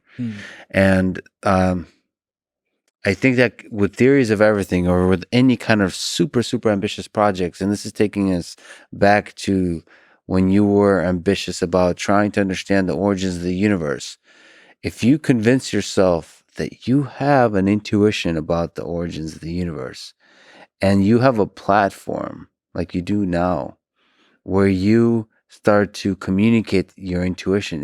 It's hazy, like all of science. You're still unsure, but you have a sense. I mean, perhaps you don't have that as much as an experimentalist, because you always kind of start going, okay, how can I build a device that to see through the fog? But if you're more like a theoretician who kind of works in the realm of ideas, in the realm of intuitions, it's it is also a source of pleasure. You mentioned dopamine. Yeah. A source of dopamine that you can communicate to others that you're really excited by the possibility of solving the deepest mysteries of the universe. Yeah. So there's some aspect to which you want to be a Grigory Grisha Perlman and go into the hole and get the work done and shut the hell up about I'm speaking about myself, about, talking planning about the dream and planning and exploring how great it will be if my intuition turns out to be correct. Yeah, that's right. If the sketches I have turn out to actually build the bridge that takes us to a whole new place. As a friend of Eric's, or a friend of or my friend, what kind of advice do you give? What is your role? Is it to be a supporter, given that he has many critics, or is it to be in private a critic? Like a lot of my friends will say, "Hey, shut the hell up, just get it done." Well, first of all, I want to ask you a question I've asked him, and it comes from Animal Farm by Probably George. my favorite book. Yeah. So you remember Benjamin the donkey? Yes. And he's talking to the pig. I forget the pig's name. You probably know. Anyway, the pig says to him, "You got this long, lustrous, beautiful tail. You're so lucky. I got this short, curly, little squiggly thing that does jack squat. Tell me, how does it feel to have such a lustrous tail?" And Benjamin says, "Well, the good Lord, he gave me a tail to swat away the flies. But you know what? I'd rather not have the tail if I didn't have the flies." So I want to ask you, as I've asked Eric, is it worth it? You know, you've got these beautiful tail, but there are flies. I'm not saying in a negative way. I'm just saying you get unwanted distractions, dopamine, you know, it's kind of the highlight, the spotlight effect. It's obviously allowing you to do things that you could never do alone. And I think, you know, first of all, I'd love to know how you answer that, because that's something I don't feel I can relate to myself. Well, this has to do with more like platform stuff. Yeah, scale. Oh, that has very little effect on me. I enjoy it. I enjoy meeting new people, but that has nothing to do with platform. Yeah, no, that has no effect on me. I'm somebody that enjoys the act itself. So this conversation, the reason I'm doing this podcast with you today is because that allows me to trick you into talking to me for a prolonged period of time. I don't care about platform. No. I assume nobody listens. It really doesn't matter. Yeah, and if it got it right, my whole test of it was a good podcast. Because how do you know? Like, podcasts have been around, 12 years? How do we know as podcasters we're doing a good job? Like, sometimes someone will say, "That was the best interview I ever had," but that doesn't happen that often, at least for me. But if you realize that you forgot to put the SD card in that little guy and the Zoom didn't work, would you do it again? And I think if you say yes to that, that was a good podcast. Yeah, exactly. That's exactly it. So in that space, yeah, all of it is worth it. Yeah, but the dream, I'm more referring to the psychological effects. Forget the platform. Forget all of that. You know, I maybe shouldn't even brought up the platform, because it really has to do even in your own private mind, which is what I'm struggling with. I enjoy the planning, the dreaming, the early stages so much that I often don't take projects to completion. This is a psychological effect that I'm sure basically every engineer, everybody that does anything goes through. I just, in this case particular, I think it also applies. And I wonder, as a friend, what is the role? Yeah. So, yeah, I mean, that effect has been documented, everything from, planning telescopes to dieting. So there's a tiny bit of dopamine that you get visualizing how you're going to feel. You don't need to know this, but, you don't deal. But losing 5 pounds, I said, I'm going to lose 5 pounds and I'm going to be able to run, a minute faster. So there's a part of me when I'm planning the diet and the meals and the exercise that I get a little bit of that thrill, and that actually saps a little bit of my willpower to actually complete the task that will take me to that goal. Yeah. So that's a documented effect, and that happens in project planning and project management. It's a very, very important thing to guard against as a manager of a big project. With Eric, it's interesting because with him, first of all, we relate extremely well, on a friendship level, and very close. He does remind me a lot of my father. And I've told him that, just as a mathematician, as a big thinker, as, in his case, as a father, the father kind of figure that I didn't have in a sense, but that he is a true lover of life. He knows he's got a huge platform. He knows he gets a lot of attention for what he does. And, I jokingly say, well, it's one thing, like, how do you know, Lex, that someone's an expert? So experts say. There's a good rule Ray Dalio writes about in Principles. He says, an expert is someone who's done something 3 times successfully. Like, you can do something correctly once, you could do something correctly. It's very hard to pull off like 3 projects, 3 telescopes, 3 whatever, right? So look for, it's arbitrary. It could be 4, it could be 2, right? But the point is, look at Eric. So how many things has he contributed to and made, pretty substantive kind of paradigm shifts for different people? I would say he's been right many times. Does that mean he's infallible, that he's ineffable? No, of course not.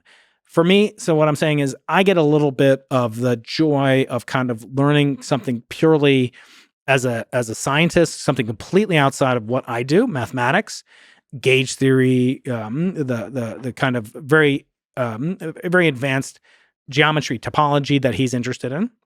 But every now and then, I will sneak in that I want, I've told him, I'm going to turn your son into an experimentalist to spite you. Like he is not going to be a theorist. Zev is not going to be a theorist. He is working with me. He is learning from me. We're trying to get him into, he wants to bypass all of the, kind of nonsense of undergraduate and go straight to graduate school. And I've tried to encourage him that maybe he could do it, maybe he can't, but there's no other way than to try. And so I've prepared a whole curriculum for Zev to basically bypass all of undergraduate. And to his credit, he's earns all the credit. He's learned it to a level that matches many of my graduate students. Okay, hold on a second. I have to push back, and this is me saying it, and I'm sure I'll talk to Eric about this. But to say, you said Eric's was right on multiple things. I think Eric has a great, deep insight about human nature and how societies work. And he says a lot of wise words on that world. But I think if we're talking about experts, you kind of have to prove, it's like Michael Jordan playing baseball.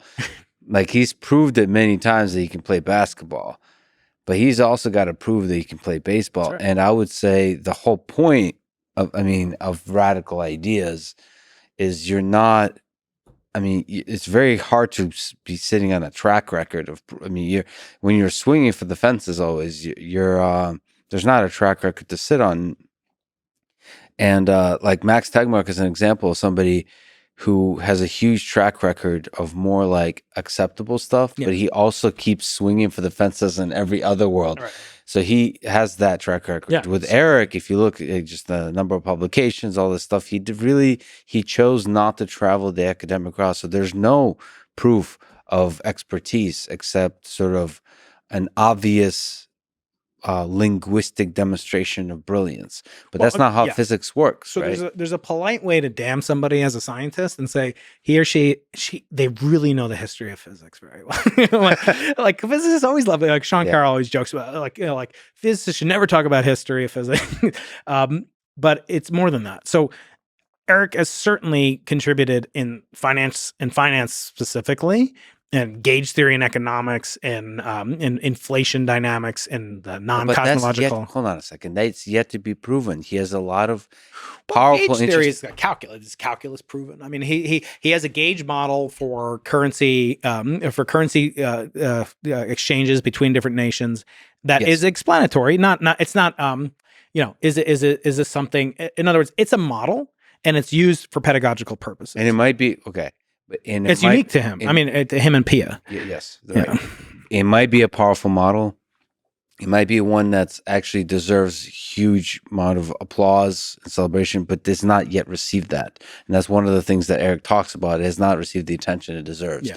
But it has not yet received the attention it deserves. And so like the proven expertise thing, mm-hmm. There's a lot of people that go to their grave without the recognition they deserve. And it's a tragedy. Sure. But the fact is, like, you have to fight for that recognition. The tragedy happens for a reason. You can't just say this person is obviously brilliant and therefore they deserve the credit in every single domain. It doesn't like transfer immediately. There's nobody at least I wouldn't argue Eric is one of the special minds in our generation. But you still have to fight the fight of physics and prove it within the community. And I think the same applies in economics. You can't, as somebody that, I've gone through the academic journey, just like you said, the peer review, all of those things, flawed as they are, that's the part of the process. You have to convince your peers, the people that are as obsessed for whatever the hell reason about that particular thing that you're working on. Yes, there's egos. Yes, there's politics. It's a giant mess, but I think it's a beautiful mess through which you have to go through in order to reveal the power of your idea to yourself and to the world. Well, let me use an example. So, you know of James Clerk Maxwell, and he invented the laws of electromagnetism, which is the first example of a unification principle ever displayed by the human mind in history. Purely mathematics, unifying completely disparate phenomena. In one case, electricity, charges, static electricity, lightning, and the other magnets, bar magnets, currents, etc. Unified them. You know what he did? I like to do a thought experiment. So imagine Twitter exists 1864. Maxwell's working away, and he goes, I have this wonderful idea with fluxions and inductive virtue and blah, blah, blah. And it revolves on this thing called an ether. And by the way, there are these little vortices and gears, and the gears have these planetary things, and they suck up vortices, and the vortices determine the density of the electromagnetic potential. Be like, this guy's a freaking moron. And what would you do? Come on, honestly, you would say that everything this guy does is wrong. I mean, he's got this idiotic idea, and it would be falsified a couple of decades later by Michelson and Morley. And in so doing, you would have thrown out a very beautiful baby with bathwater. Imagine Twitter. Imagine the twit storm. Clerk Maxwell at Clerk Maxwell 1 would get. It would be brutal, right? And to the detriment, and that might even set back history. Imagine Yang Mills doing the same thing. Chern Simons. A lot of these things are very fantastic. But why, Lex? Why does Ed Witten? Why does Juan Maldacena? Let me give a good example. Juan Guest, brilliant guy, I love him. He is the reason that Stephen Hawking conceded his black hole information paradox loss issue. What did he concede? Conceded based upon Maldacena's calculation in ADS CFT and 5-dimensional wormholes. Is any of that? First of all, we don't live in an ADS universe. Second of all, we don't know if wormholes are traversable, if they exist even. These are devices. Kip Thorne is popularized for movies. Is like to say that this is something on which I will concede a bet. Now, obviously, Hawking was doing that for publicity. Why does Maldacena? And he's got a pretty high H index, pretty well-respected guy, IAS. Love talking to him. Brilliant guy. By the way, also had made use of Eric and Pia's work on gauge theory and economics originally, and won, I believe, the breakthrough prize. I can't remember exactly what, but partially, credit some of the work that he did, which appears there's a footnote to Pia Milani's thesis and some conversations with Eric, I think, in it. Anyway, getting back to that, why is there not the same skepticism? Is it because Maldacena, who's an eminent physicist, obviously, has published, realistic work and done. What about Witten? Witten gets a pass. I mean, if you Witten gets a pass on which aspect? The string theory? Well, yeah, that M theory is correct. I mean, let me just say Hawking. Hawking gets the ultimate pass. Hawking would say things like M theory. There's zero evidence for it. I mean, there's the famous meme that went around this weekend, like, what has string theory predicted? And it's nothing. And by the way, that's actually wrong. I talked to Qumran. I know you talked to Qumran. Qumran says that string theory does make predictions. It predicts the mass of the electron lies between 10 to the minus 1 Planck mass and 10 to the minus 30 Planck mass. Okay, whatever, our electron mass. It's a big range. It's a huge range. Imagine Qumran comes up, and again, he's just some nobody, but he actually, he doesn't have a profile. He's not at Harvard. Has 0 H index or whatever Eric says. Why do we not in other words, why are we more harsh on people that are trying? The answer to that. So I get a million emails, just like you said, you yourself, where they proven in my world is artificial intelligence. The equivalence of that is I figured out how to build consciousness, how to engineer intelligence, how to sometimes you should send your emails to me, and I'll send my emails to you. And we'll reply to. I mean, I don't want to sort of mock this because I think it's very possible that there is either kernels of interesting ideas or in whole there is geniuses out there that are unheard, but because there's so much noise, you do have to weigh higher the Ed Wittens of the world when they make statements. And that's why you build up a track record. As you said with Ray Dalio, you have to show that you can, if you're Pollock and you show us a painting of a bunch of chaos, you have to, and this is a bad example probably because he probably never showed this proof. I don't think he could do it, right? Yeah. It's much more comforting to see that they can paint a good accurate picture still life of an apple on the table. So there's meteorite at a time. Because then because then there's something about the scientific community that they have perhaps an oversensitive bullshit sensor to where they're not going to give the full effort of their attention if you don't have the track record. Now, you could say that's a kind of club that only you have to have 10, you have to have this. Yes, that exists, but there's some aspect in which you have to play the game a little bit to get the machine of science going. Otherwise, if you're always saying, well, I have my ball and I don't want to play your game sucks, right, then nobody's going to want to play with you.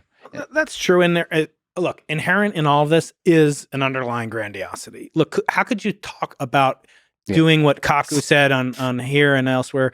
You know, we're looking for the umbilical cord that connects our universe to another universe that will then reveal in a 1-inch equation that will surely win a Nobel Prize, the mind of God. That's like a prerequisite, I guess, to tackle these questions. I think it's detrimental. I think doing that, first of all, I think there's an element of almost snarkiness because none of these scientists are believing, Gnostics. They're not theists, right? So they're using it as kind of a stand-in, and they always talk about Einstein. And he was like a Spinozan, and he wasn't a theist. God doesn't play dice. God doesn't play dice. Einstein's mentions of God, yeah. Yeah, and then Stephen Hawking says when we get M theory understood, we'll know the mind of God. That's the title of Kaku's book, The God Particle, The God Equation. Do any of them really believe in God? No, is that a prerequisite? No, I'm not saying that. But the point being, you're talking about something that has to do with God, right? I mean, where else do you go from there? I mean, I think God for now enjoys a little bit more, kind of PR than Elon or Joe or whatever, right? So like it's, God's got a pretty good, H index himself. He has by the way, a Twitter account, just so you know, it's pretty good. The tweets of God. Yeah, that's right. Tweet of God. So if you look at that, you have to go in there. Again, you have to go in with some swagger. You have to have a little bit of arrogance, but you should, I agree, mix with a little bit of humility. So he's doing something. He comes from outside of academia. Now, if he rails against, I'm talking about Eric now.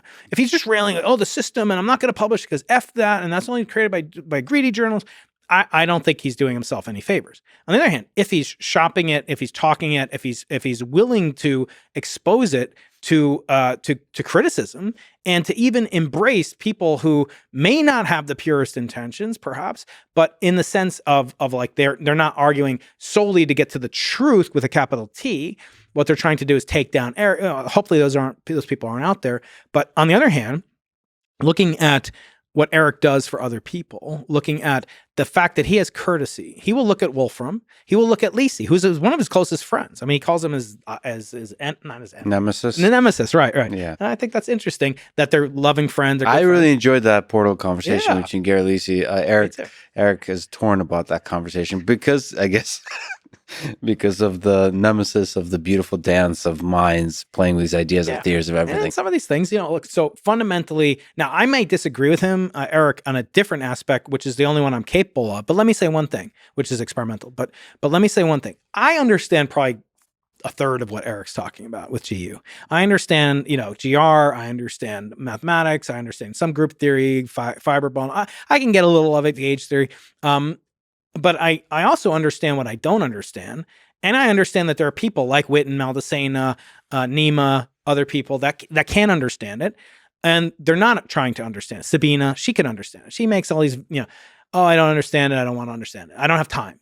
And then she makes a music video, kind of mocking Eric and Steven and Garrett. Yeah. I'm like, you have a time to do. And I love Sabina, and I've actually promoted my show on her, and I love her, and she's doing a wonderful job. But you have a video that you said yourself takes 8 weeks to produce from start to finish, and you couldn't have spent 30 minutes, 2 hours.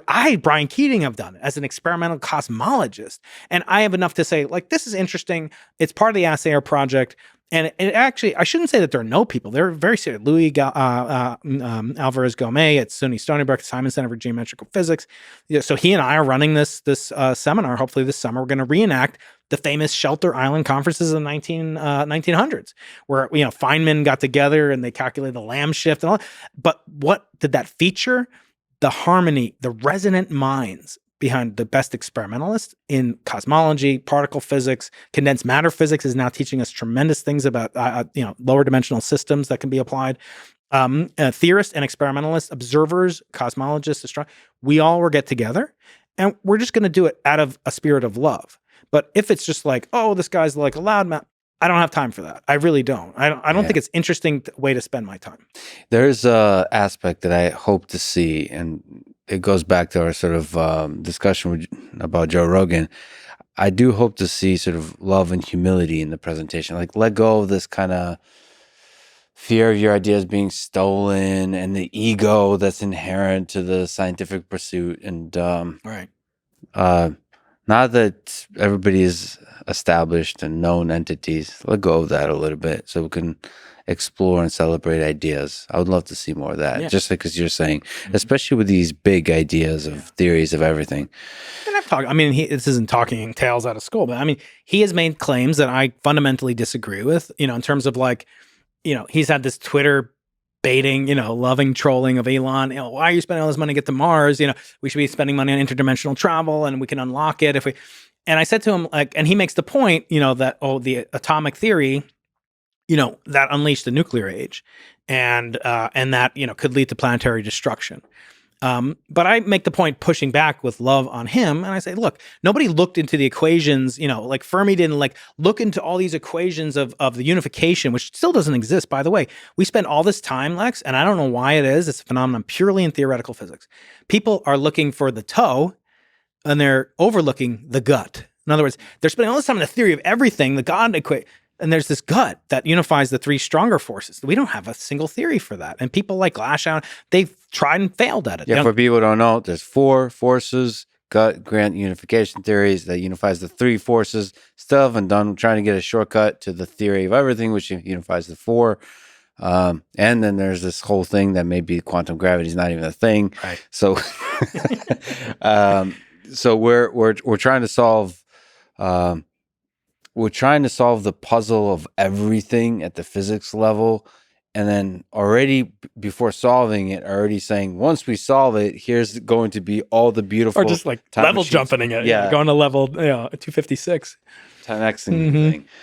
Yeah. I mean, I suppose you need that kind of ego, that confidence, that ambition in order to even have a chance at some of these The only 2 people in this book of 9 Nobel laureates who told me they don't have the imposter syndrome were 2 theorists, Frank Wilczek and Sheldon Glashow. And, Frank is pretty interesting. I know eventually we're going to talk about the meaning of life, but you talk about Frank. Frank invented this theory along with his advisor and a third person in the early 1970s, which from 1974 through when he was at Princeton, all the way up until 2004 when he won the Nobel Prize, every day of his life. Imagine this, Lex. You're going to have this startup. Someone tells you you're going to win the lottery. You're going to win the lottery in 40 years. What becomes your singular focus in your life from now until the next 40 years? Well, I'm not sure. I mean, would it be winning the lottery, or if I'm so confident? Saying, you're guaranteed to win a lottery. Yeah. Here's this wallet, Bitcoin wallet. It's going to guarantee to have this much money. It's stable coin, whatever. You're going to win it 40, but you have to wait 40 years. To me, it would be surviving for the next 40 years. You wouldn't leave your house. You would go out in a bubble wrap hat. You wouldn't go out with that 20 masks on, right? Your whole life would be consumed with. Now imagine everyone's telling you you're going to win the Nobel Prize, which is bigger than the lottery. I mean, many prizes are worth more than the Nobel Prize. And every person who wins a prize that's worth 3 times the money, like Maldacena, he would trade the breakthrough prize for a Nobel Prize in a heartbeat. So these guys had to wait 40 years. Imagine the excruciating pain. What got him through it? He didn't feel like he didn't deserve it. He felt like, hell yeah, I earned it. He has that swagger. And what I'm looking for in this assay is to try to find ways that we can test stuff now, because I don't know if I'm going to be here in 40 years. I hope I am. But can we bypass? Can we get shortcuts? What's called the low energy regime? And to me, that's what's interesting. Like, what can we do now? I don't care. Like Isaac Newton came up with color theory, and he did something really interesting. Next time I come, I'll bring you some prisms. So what did he do? He took a white light. He took a prism from the sun, actually. He put it through a slit, put it through a prism, and it made a beautiful rainbow, like you've seen. And then he took another prism, and he put it upside down, like, dark side of the moon or whatever. And the light went through the first prism, turned into a rainbow, and then the rainbow went into a prism and came out a white light. Mm-hmm. That's pretty cool. Then he took a popsicle stick or whatever, it's probably pipe tobacco, and he put it in the beam, like blocked out the orange, and it didn't make white light come out. So he showed like color as a synthesis. It's a combination. He didn't use like the Large Hadron Collider to do that. He used a very low energy experiment to prove a unification in this color physics and a different kind of color physics than in quantum chromodynamics. But nevertheless, can we find things like that? Are we spending way too much time and energy thinking about the future circular collider, which even if it gets built will cost $30 billion just to build? By the way, anytime from now on, if I leave you with anything, anytime an experimental physicist tells you a number, always double it, maybe triple it. How much is it going to cost? To operate it. So like, do we build an aircraft carrier to build an aircraft carrier? Do we build a nuclear reactor, a semiconductor facility? And the rule of thumb that works pretty well in project management is it costs about 10% per year to operate a given object of sufficient complexity. And in this case, so in 10 years, it'll cost double the cost. So never believe a number, whether it's from our mutual friend Harry or whoever. Don't believe the number, double it, and then say, is it worth it? And so building a solar system size accelerator, even if it were possible, do we have to do that? Or can we use these two 30 solar mass objects colliding together to test the number of large extraspatial dimensions? Can we do that? People are working on it. I think it's fascinating. So focus on building detectors. Experiments. That, like, where the cosmos is part of the experiment, I suppose, that's doing the hard work. Because when you're saying low energy regime, because for some of these, especially big questions like theories of everything, you need some high energy events. And so somehow figure out how the high energy events that are already happening out there, how to leverage them to understand here on Earth. So one of the alternative theories of cosmology that is not singular, quantum gravitational requiring, as the Big Bang and inflation are these bouncing models. Some of them feature a similar kind of entity called a quantum field. And that quantum field in the initial stages of the universe of our current, after the bounce, which is not a singularity, it compresses to a classical kind of rebound, and the universe starts expanding. During that process, the expansion is governed by what's called a scalar field, of which we only know one that exists. That's called the Higgs boson. Higgs is a scalar fundamental particle, fundamental field. That field then later does double duty, and it becomes dark energy. So it solves two problems. And I'm not saying it's correct. We don't know yet. But are there observations of, and so dark energy is manifest today. It's manifest in properties we see in supernova explosions, et cetera, et cetera. We see the effects of accelerating universe caused by presumably dark energy. Is dark energy a constant, or does it vary? That has to vary in order for this theory to be true, because that eventually has to decay so that the universe can not support itself and collapse again classically. So we could use low energy phenomena. It's hard to think of supernova as being a low energy phenomenon, but we use that as a tracer of the cosmic expansion field and see, does it change or is it a constant? That's an example of a low energy limit to prove a high energy phenomenon like this collapsing universe in the cyclic model. Speaking of things that cost a lot but are super exciting. Yeah. Page 2. Oh, crap. No, we'll wrap it up. No. Calm down. There's more than page 2. What do you think this is? This is thesis. Actually, well, Louis de Broglie's thesis was 3 pages long, and he won the Nobel Prize for the wave particle duality. So, size matters in different dimensions in life. I think the lessons I've learned about life is the shorter the paper or the shorter the thesis. Actually, the shorter the paper, some of the greatest papers ever written are short. Like I feel like some of the best ideas in this world, now not to sound like a contradiction of Feynman, a contradiction on top of a contradiction, but it could be written on a napkin, honestly. Which just kind of what tells you something about ideas. What are your thoughts about the James Webb Space Telescope? Is this, as somebody who likes telescopes, and this is one of the, I think it says, took 20 years to build, $9.7 billion. Is that way too much, too little? Are you excited about this thing? It's sufficiently different from what I do in my field that it's incredibly interesting to me, because it's I have no horse in that race. And so I'm not competing with them for time or money or resources or people or whatever. So I can purely be an advocate and an aficionado of science. It is, in some sense, the successor to Hubble. It will do things that Hubble can't do.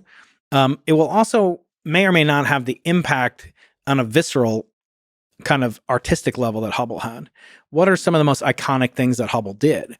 The Hubble Ultra Deep Field, the pillars of creation, storms and imaging of these twisted deep sky galaxies.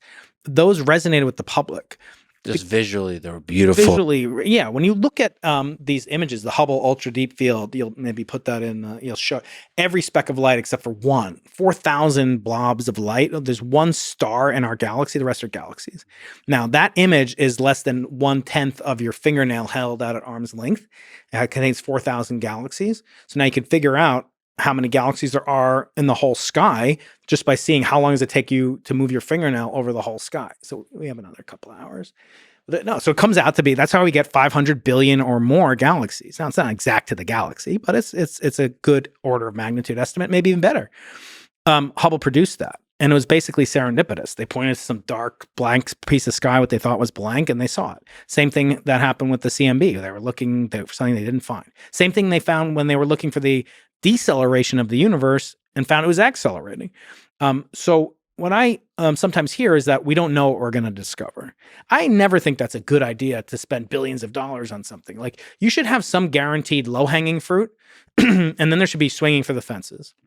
And I think in this case, it was really everything is swinging for the fences, because it's kind of a single point failure. If that telescope, which is this origami construction of 22 hexagonal panels that have to unfold properly and then orient themselves 1,000,000 miles from Earth, beyond the Earth-Moon distance by a factor of 4, and still transmit telecommunication back to the Earth, get solar energy, keep it away from the sun. You don't want to look through the telescope at the sun with your remaining good eye. And you do that, and you cover. It's going to be phenomenal. For science, for sure, if it works. There are a lot of people think, it's so risky. NASA sunk so much of their budget. It ate up, and what if it does fail? I mean, there's no guarantee. Yes, it's insured, but so what? You're not going to get back those 20 years of people. Well, let's start building it again. Like, they didn't build 2 copies of it. Then if it fails, it kind of has a dampening effect on the prospects and the inspiration of the public for what science can do, what science and engineering can do is out in space.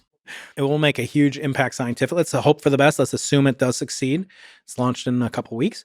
And when it does, it will transform our understanding of, we just discovered not only like extrasolar planets that have moons on them and asteroid belt. We discovered an extrasolar planet in another galaxy. This will be able to see crazy stuff like that, spectroscopy, imaging. But it will be able to go back farther in time, such that we will be doing cosmology. Like, Hubble did some cosmology. It measured the Hubble constant. That was its key project when it was designed and launched.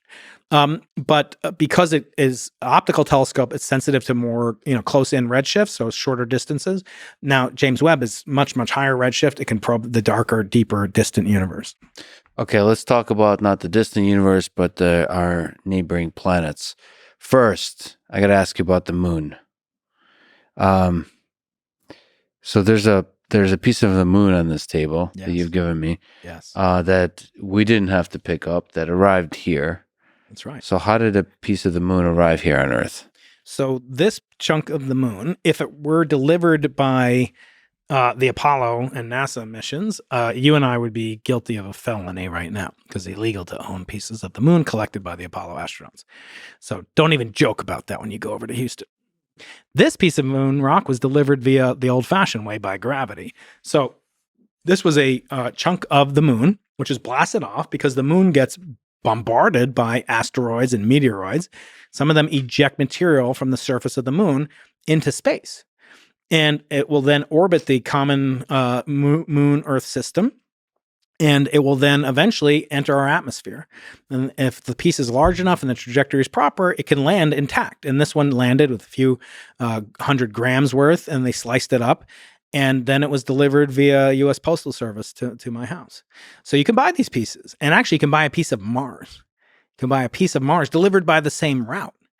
Now, what's so interesting about that? Well, if a piece of Mars can get here, a piece of Earth can get there. If some piece of Earth has some life forms on it, it could get there. And if that can happen in our solar system, it could happen throughout the galaxy. So I'm actually not of the opinion that there is life elsewhere in the universe, at least technological life that we can see. I see this look of horror on your face. I view it, I am personally extremely pessimistic, would be extremely surprised. I'm curious by the transition, because you just said that life could have arrived from Mars or like from planet to planet because of the meteorite striking it and so on. Yeah. And then you went to, you don't think there might be life out there in the universe? Technological life. Yeah. Advanced intelligent civilizations. Okay. Okay. So go on. Yeah. So that's the generalization of what the famous astronomer Fred Hoyle called, I know this is a PG-13 podcast, it's called Panspermia. Panspermia. And beep that out, please. Yeah, please. And that's the exchange of genetic life form material from other reaches on Earth, which explains the origin of life on Earth, but not the origin of life itself, which I think is a much grander mystery and much more interesting. How did life get here? And you've talked with many eminent people about that.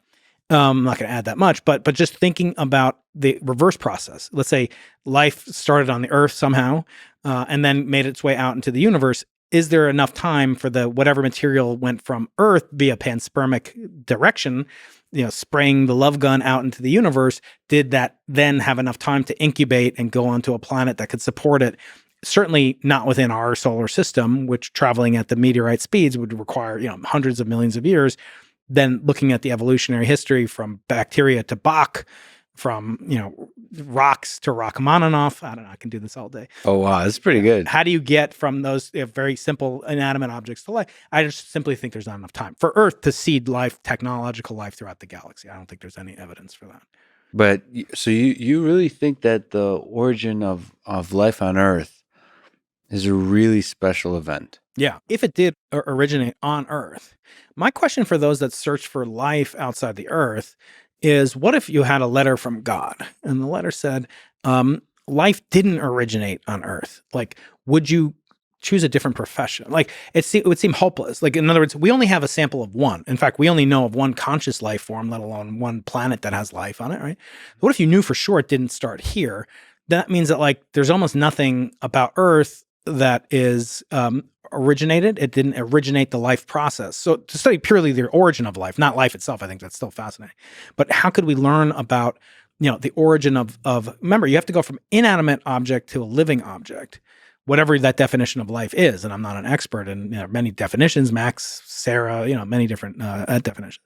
But how do you actually go from inanimate to animate? It's a huge question. Yeah, but then you don't have to be the place where life originated to replicate the origin or to that's one way to understand something is to build it. Yeah. But another way is to just observe it. You don't have to truly re-engineer from scratch. Yeah. So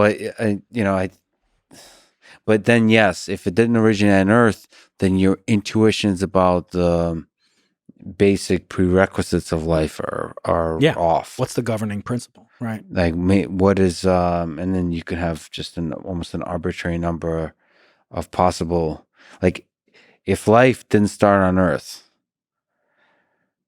to me, that's exciting because it's like we know even less than we thought. The thing is, it can prosper on Earth, though. Yeah. So maybe the origin of life is fundamentally different from the maintenance of life. Right. And maybe the existence of the Earth life symbiosis is critical. I think you talked about Sarah Walker, that it's a planetary phenomenon, et cetera, et cetera. So doesn't that make it less like, in other words, like, not only do you need special life conditions to create life, but then sustenance of life, as you say, that also has to be maintained under very specific circumstances by very specific planets and with very specific tectonic activity and moon. And by the way, you need a Jupiter nearby. You need an Earth and a moon system so that you don't get bombarded too early. And I always think like this, like technological life. I haven't said this before, really, so I'm just speaking. I usually like to write down before I say a different thing. But one of the things I thought about somebody hosts a podcast. You should probably accept the fact that you're going to say stupid things every once in a while. Not every once in a while, every while.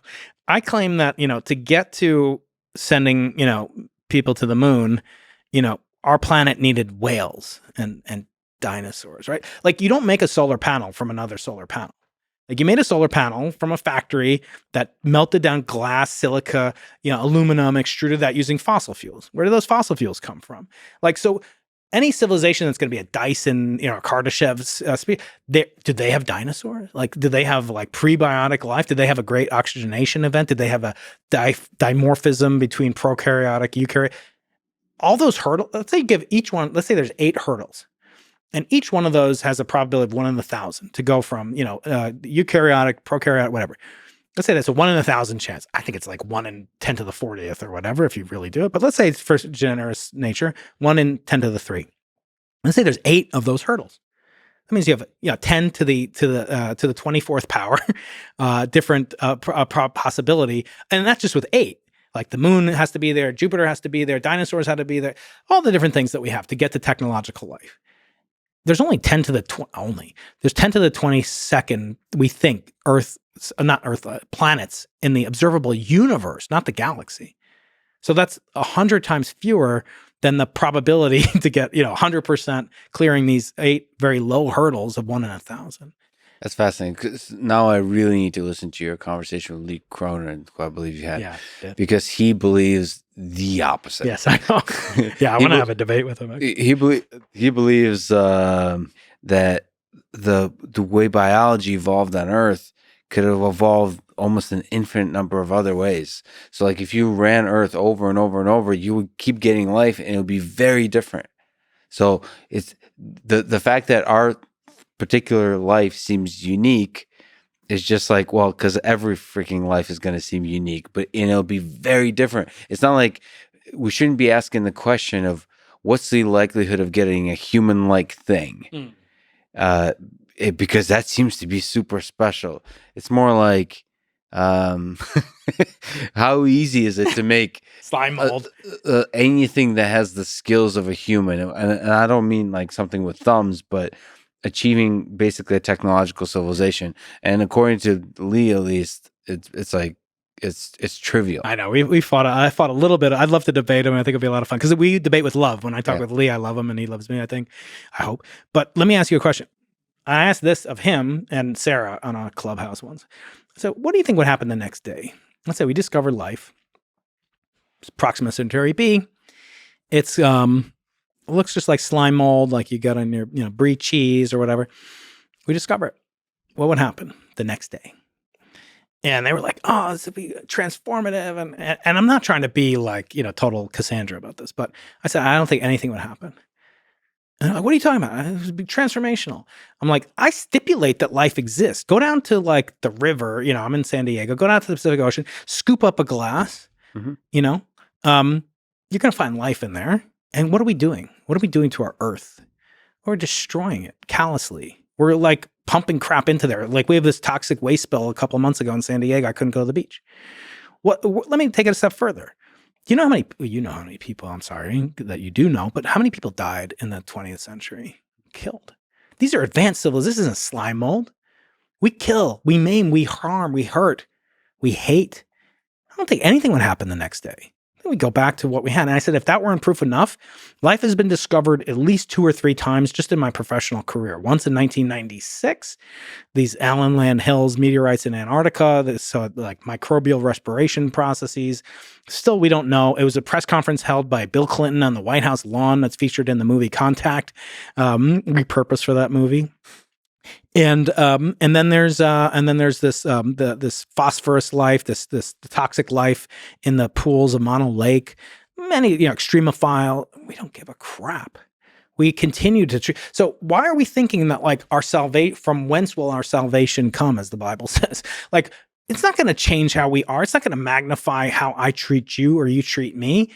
And we're pretty knowledgeable people, you and I, compared to, lay people. Okay, that's interesting. That's a really interesting argument. I wonder if you're right, but my intuition is I can maybe present a different argument that you can think about in the realm of things you care about even deeper, which is like what happens once we figure out the origins of the universe.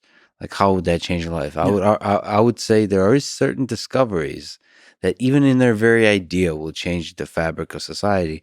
I tend to see if there's definitive proof that there's life, and the more complex, the more powerful that idea No, I is agree. elsewhere, that I'm not exactly sure how it will change society, because it's such a slap in the face.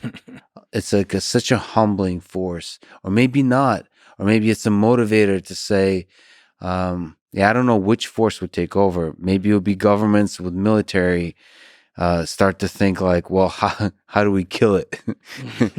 If there's a lot of life out there, how do we create the defense system? How do we extract it, or mine it Mm-hmm. for benefits? All those. I mean, I just see like there's 100 million literal counterexamples about. I mean, right now there's like 700 million kids in poverty, and like we just how do we go about our life and just not deal with that? I mean, I put it aside. I eat hamburgers, and in 100 years I'll be canceled for being a carnivore or whatever. But so obviously to get through life, you have to make certain compromise. You're not going to think about certain things. But I just think there is a sort of wish fulfillment. Like every time there's water, why are we going to Mars and digging and flying this cool ass helicopter? We're looking for water. Like stipulate that water was there. Like I believe there was water there. I think we should investigate and see what the geology was like. But don't you think? So you're saying? But don't think you're going to get meaning from it. That's all I'm saying. I'm not saying it's not worth doing. I'm just saying there's a wish fulfillment aspect that people will find meaning for life from science. Okay, but there's a complicated line here. What if it's this intelligent civilization living, obviously probably not on Mars, but somewhere like in a neighboring galaxy that we in a neighboring Star system that we discover? Don't you think that had a profound change in meaning? I mean, I guess again, I assume that because of this panspermic process or whatever, that the probability is much, much greater than zero. I mean, it's not 100%, but it's much likelier than not that at least some living material from Earth has ejaculated itself into the solar system, into the universe, right? Into our galaxy. Beep that, please. As well. That's right. So I like the fact that could happen, and that you're holding a piece, from a planetary body, one that couldn't support life, as far as we know. But I could give next time if you play nice and you come on my podcast someday, I will give you a tiny chunk of Mars. So Mars theoretically could support stuff, right? Moving on up. So yeah, so I believe that there could be remnants of Earth in this. So that means there could be evolution. I don't think there's any chance that there's people using iPhones and having podcasts and stuff in Proxima Centauri. There's some chance though, right? So Again, I think obviously the simple statement to say it's much, much, much higher probability that life exists than technological life exists, right? I don't think we can argue that. It doesn't mean it's forbidden. Again, I'm not saying any of this is forbidden, not worth studying, not interesting. It's a likelihood thing. Yeah, and to answer I think you're wise to push back and like, what does it matter what I'm doing? And I like to think about that. Because it's like, what is the value of what you're doing? Like, you have to answer that question, or else at the end of your life, you'll have these existential, kind of crises, right? So when I think about like who I am, part of my identity is answering and asking scientific questions. For me, though, there is a religious kind of undercurrent that does undergird, in some sense, this quest. Again, I'm not like I'm not like wearing a yarmulke, like I'm not like full on into my birth religion, Judaism.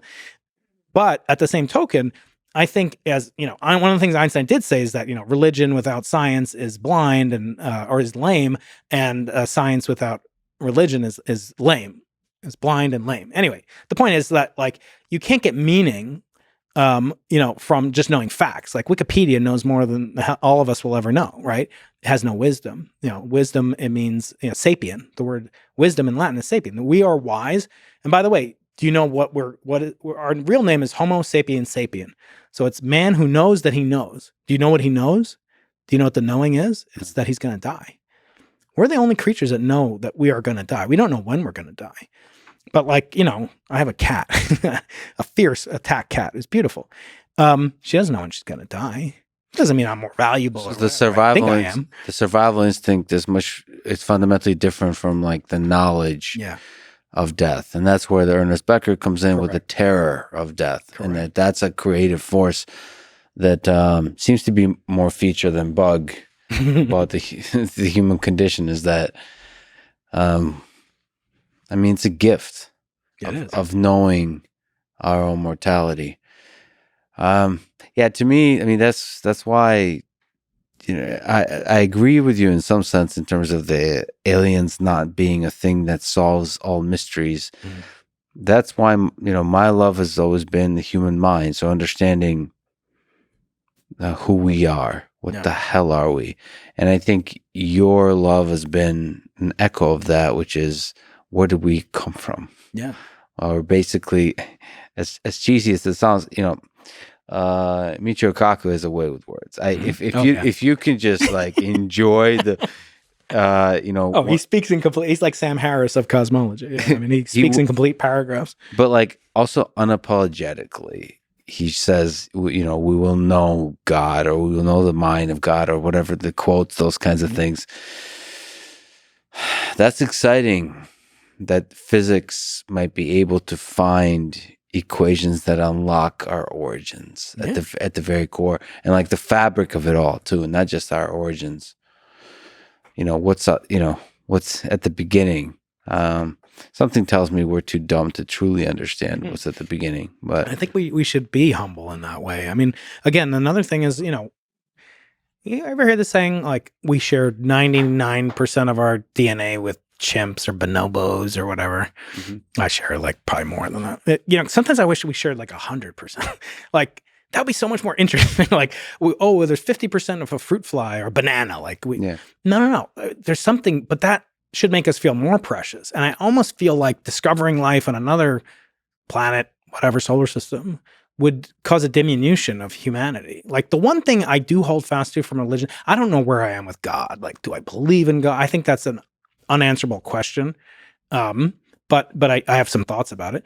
But by the same token, I think the one thing I do get from religion is that every human has infinite worth, because we are, in a religious capacity, considered to be equal to God. In other words, we are gods, not to be like, but we can contemplate what God did. We have aspects of God. We have free will. God had free will, if he exists. Again, I can't prove that God exists. Otherwise, you wouldn't have any credit for believing in God. This is interesting. I mean, it's like I'm talking to Einstein here, but let me ask anyway. Can you clip that for my clips channel? For somebody who's looking at the young universe, at the early universe, and are talking about God and are agnostic, who do you think is God? So I thought you had just like one of the best podcasts with Sam Harris this past summer. And one of the things I liked about that conversation is he talked a lot about happiness and meditation. And he said something that's really resonated with me, and I've been working it around and trying to work on it my own way. But he said, like, you can never be happy. You can only become happy. And I'm trying to take it a little bit further than that, because I think it's interesting. Like, meditation is like, you're not like, oh, I'm happy, and now like, oh, my kid came in and now I'm not happy. Like, no, like, you can be satisfied. Kurt Vonnegut said, like, you ever catch this sometimes, Lex? You're like walking around, you're like, life is freaking amazing. Like, I'm happy. And Kurt Vonnegut said, you should say to yourself every time that happens, like a little mantra, like, if this isn't goodness, if this isn't happiness, nothing is. Just remind yourself how awesome it is every breath, everything that you do when you make an impact, even some of the bad stuff that happens. Good. It's good. So Sam said that, and it made me think, because I was like, well, what does it really mean to be happy? Because like, I can think of about, 2 or 3 ways that right now I could double my happiness.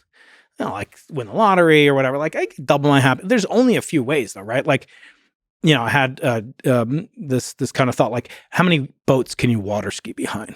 Like, you had twice as many followers. Now you got 2 million followers, 5 million, whatever. It doesn't do anything. It's called the hedonic treadmill. Like, once you get to a certain level, it takes a lot more, change in followers, money, impact, women, whatever you want, to make you have one more quanta of happiness, right? On the other hand, this is a concept from entropy. I could make your life miserable in an infinite number of ways. In other words, there's more space to make your life unhappy than happy. And so I thought about that in the context of what Sam said about happiness. So it's sort of like, it's an expression of entropy. And that what you should be doing in life is doing that which will cause you devastation if it goes away. Because those are the things that like are where you're reducing entropy, like a kid. Like anyone who's a parent, knows instantly what I'm talking about, like how to make your life a billion times worse. But there's no way to make your life a billion times better. And so thinking about that, now turning into the question of God's existence, I feel like there's no way that you can believe in God, to misquote Sam, but there's ways that you can become a believer in God. In other words, you could increase the Bayesian confidence level that there is some, and let's not call it God because that's a freighted term. Let's just call it some infinite source of goodness or our beautiful power in the universe, right? Simple things can do that. You can increase your credulity in the goodness of life. And we have this bias as humans towards negativity bias, well-known fact. So what I want to do is let's call God good, right? That's where it comes from. God good, same words in German. And when we think about what is good, let's do those things that would devastate us. And a lot of that could be relationships. And there's a powerful concept from network theory, which is that, the number of connections in a network, I'm just saying it for you, it grows as the square of the elements in the matrix, in the number, right? So you think of a matrix with n people, person 1, 2, 3, 4, and then there's 4 other people. There's 16 different pairs, but half of them overlap. The diagonal is where you know each other, yourself. But that still grows as n squared. So those connections increase and decrease, right? Like, you ever have 2 friends that are fighting and like you're kind of upset, even though you're not fighting with either one of them? So like a network grows like that. So you want to increase your network as much as possible, but only the kind of high quality interstices between them. And I think in doing so, you make yourself fragile, not anti-fragile. And I think that is where purpose and maybe approaching some notion of God can come from. So that is a source of meaning, maximizing the goodness in life. And the way you know it's good is if it's taken away, it would devastate you. That's one way. Think about it. Your brand, your business, your spouse, your kids. I mean, parents can't count them. I've known parents that have Jim Simons, here's a perfect example. He's one of my oldest friends and mentors. He is one of the richest people on earth. Gulfstream, mega yacht. This is all documented. There's books about him. He lost 2 sons as adults. And I hear people say, "Oh, I'm so jealous of Jim Simons." Would you take everything? I don't know where he has that strength, and his wife Marilyn and his first wife Barbara. I'm not like that. Some people there are angels that walk among us. And there's this famous prayer. It's like, God, there's an old saying that like one of the hardest tests there are in life is to be given a lot of money. And you see it like happens with like people that win the lottery or whatever, or NFL football players after their career's over, they're broke, right? And I always joke like, God, please test me with money. That'd be great. But in reality, you should never say I want what X person has, unless you're willing to take everything. And you'll find you won't want to take everything. Yeah, I think a lot about the altering effects of fame, of money, of power on people. Mm-hmm. It blinds people,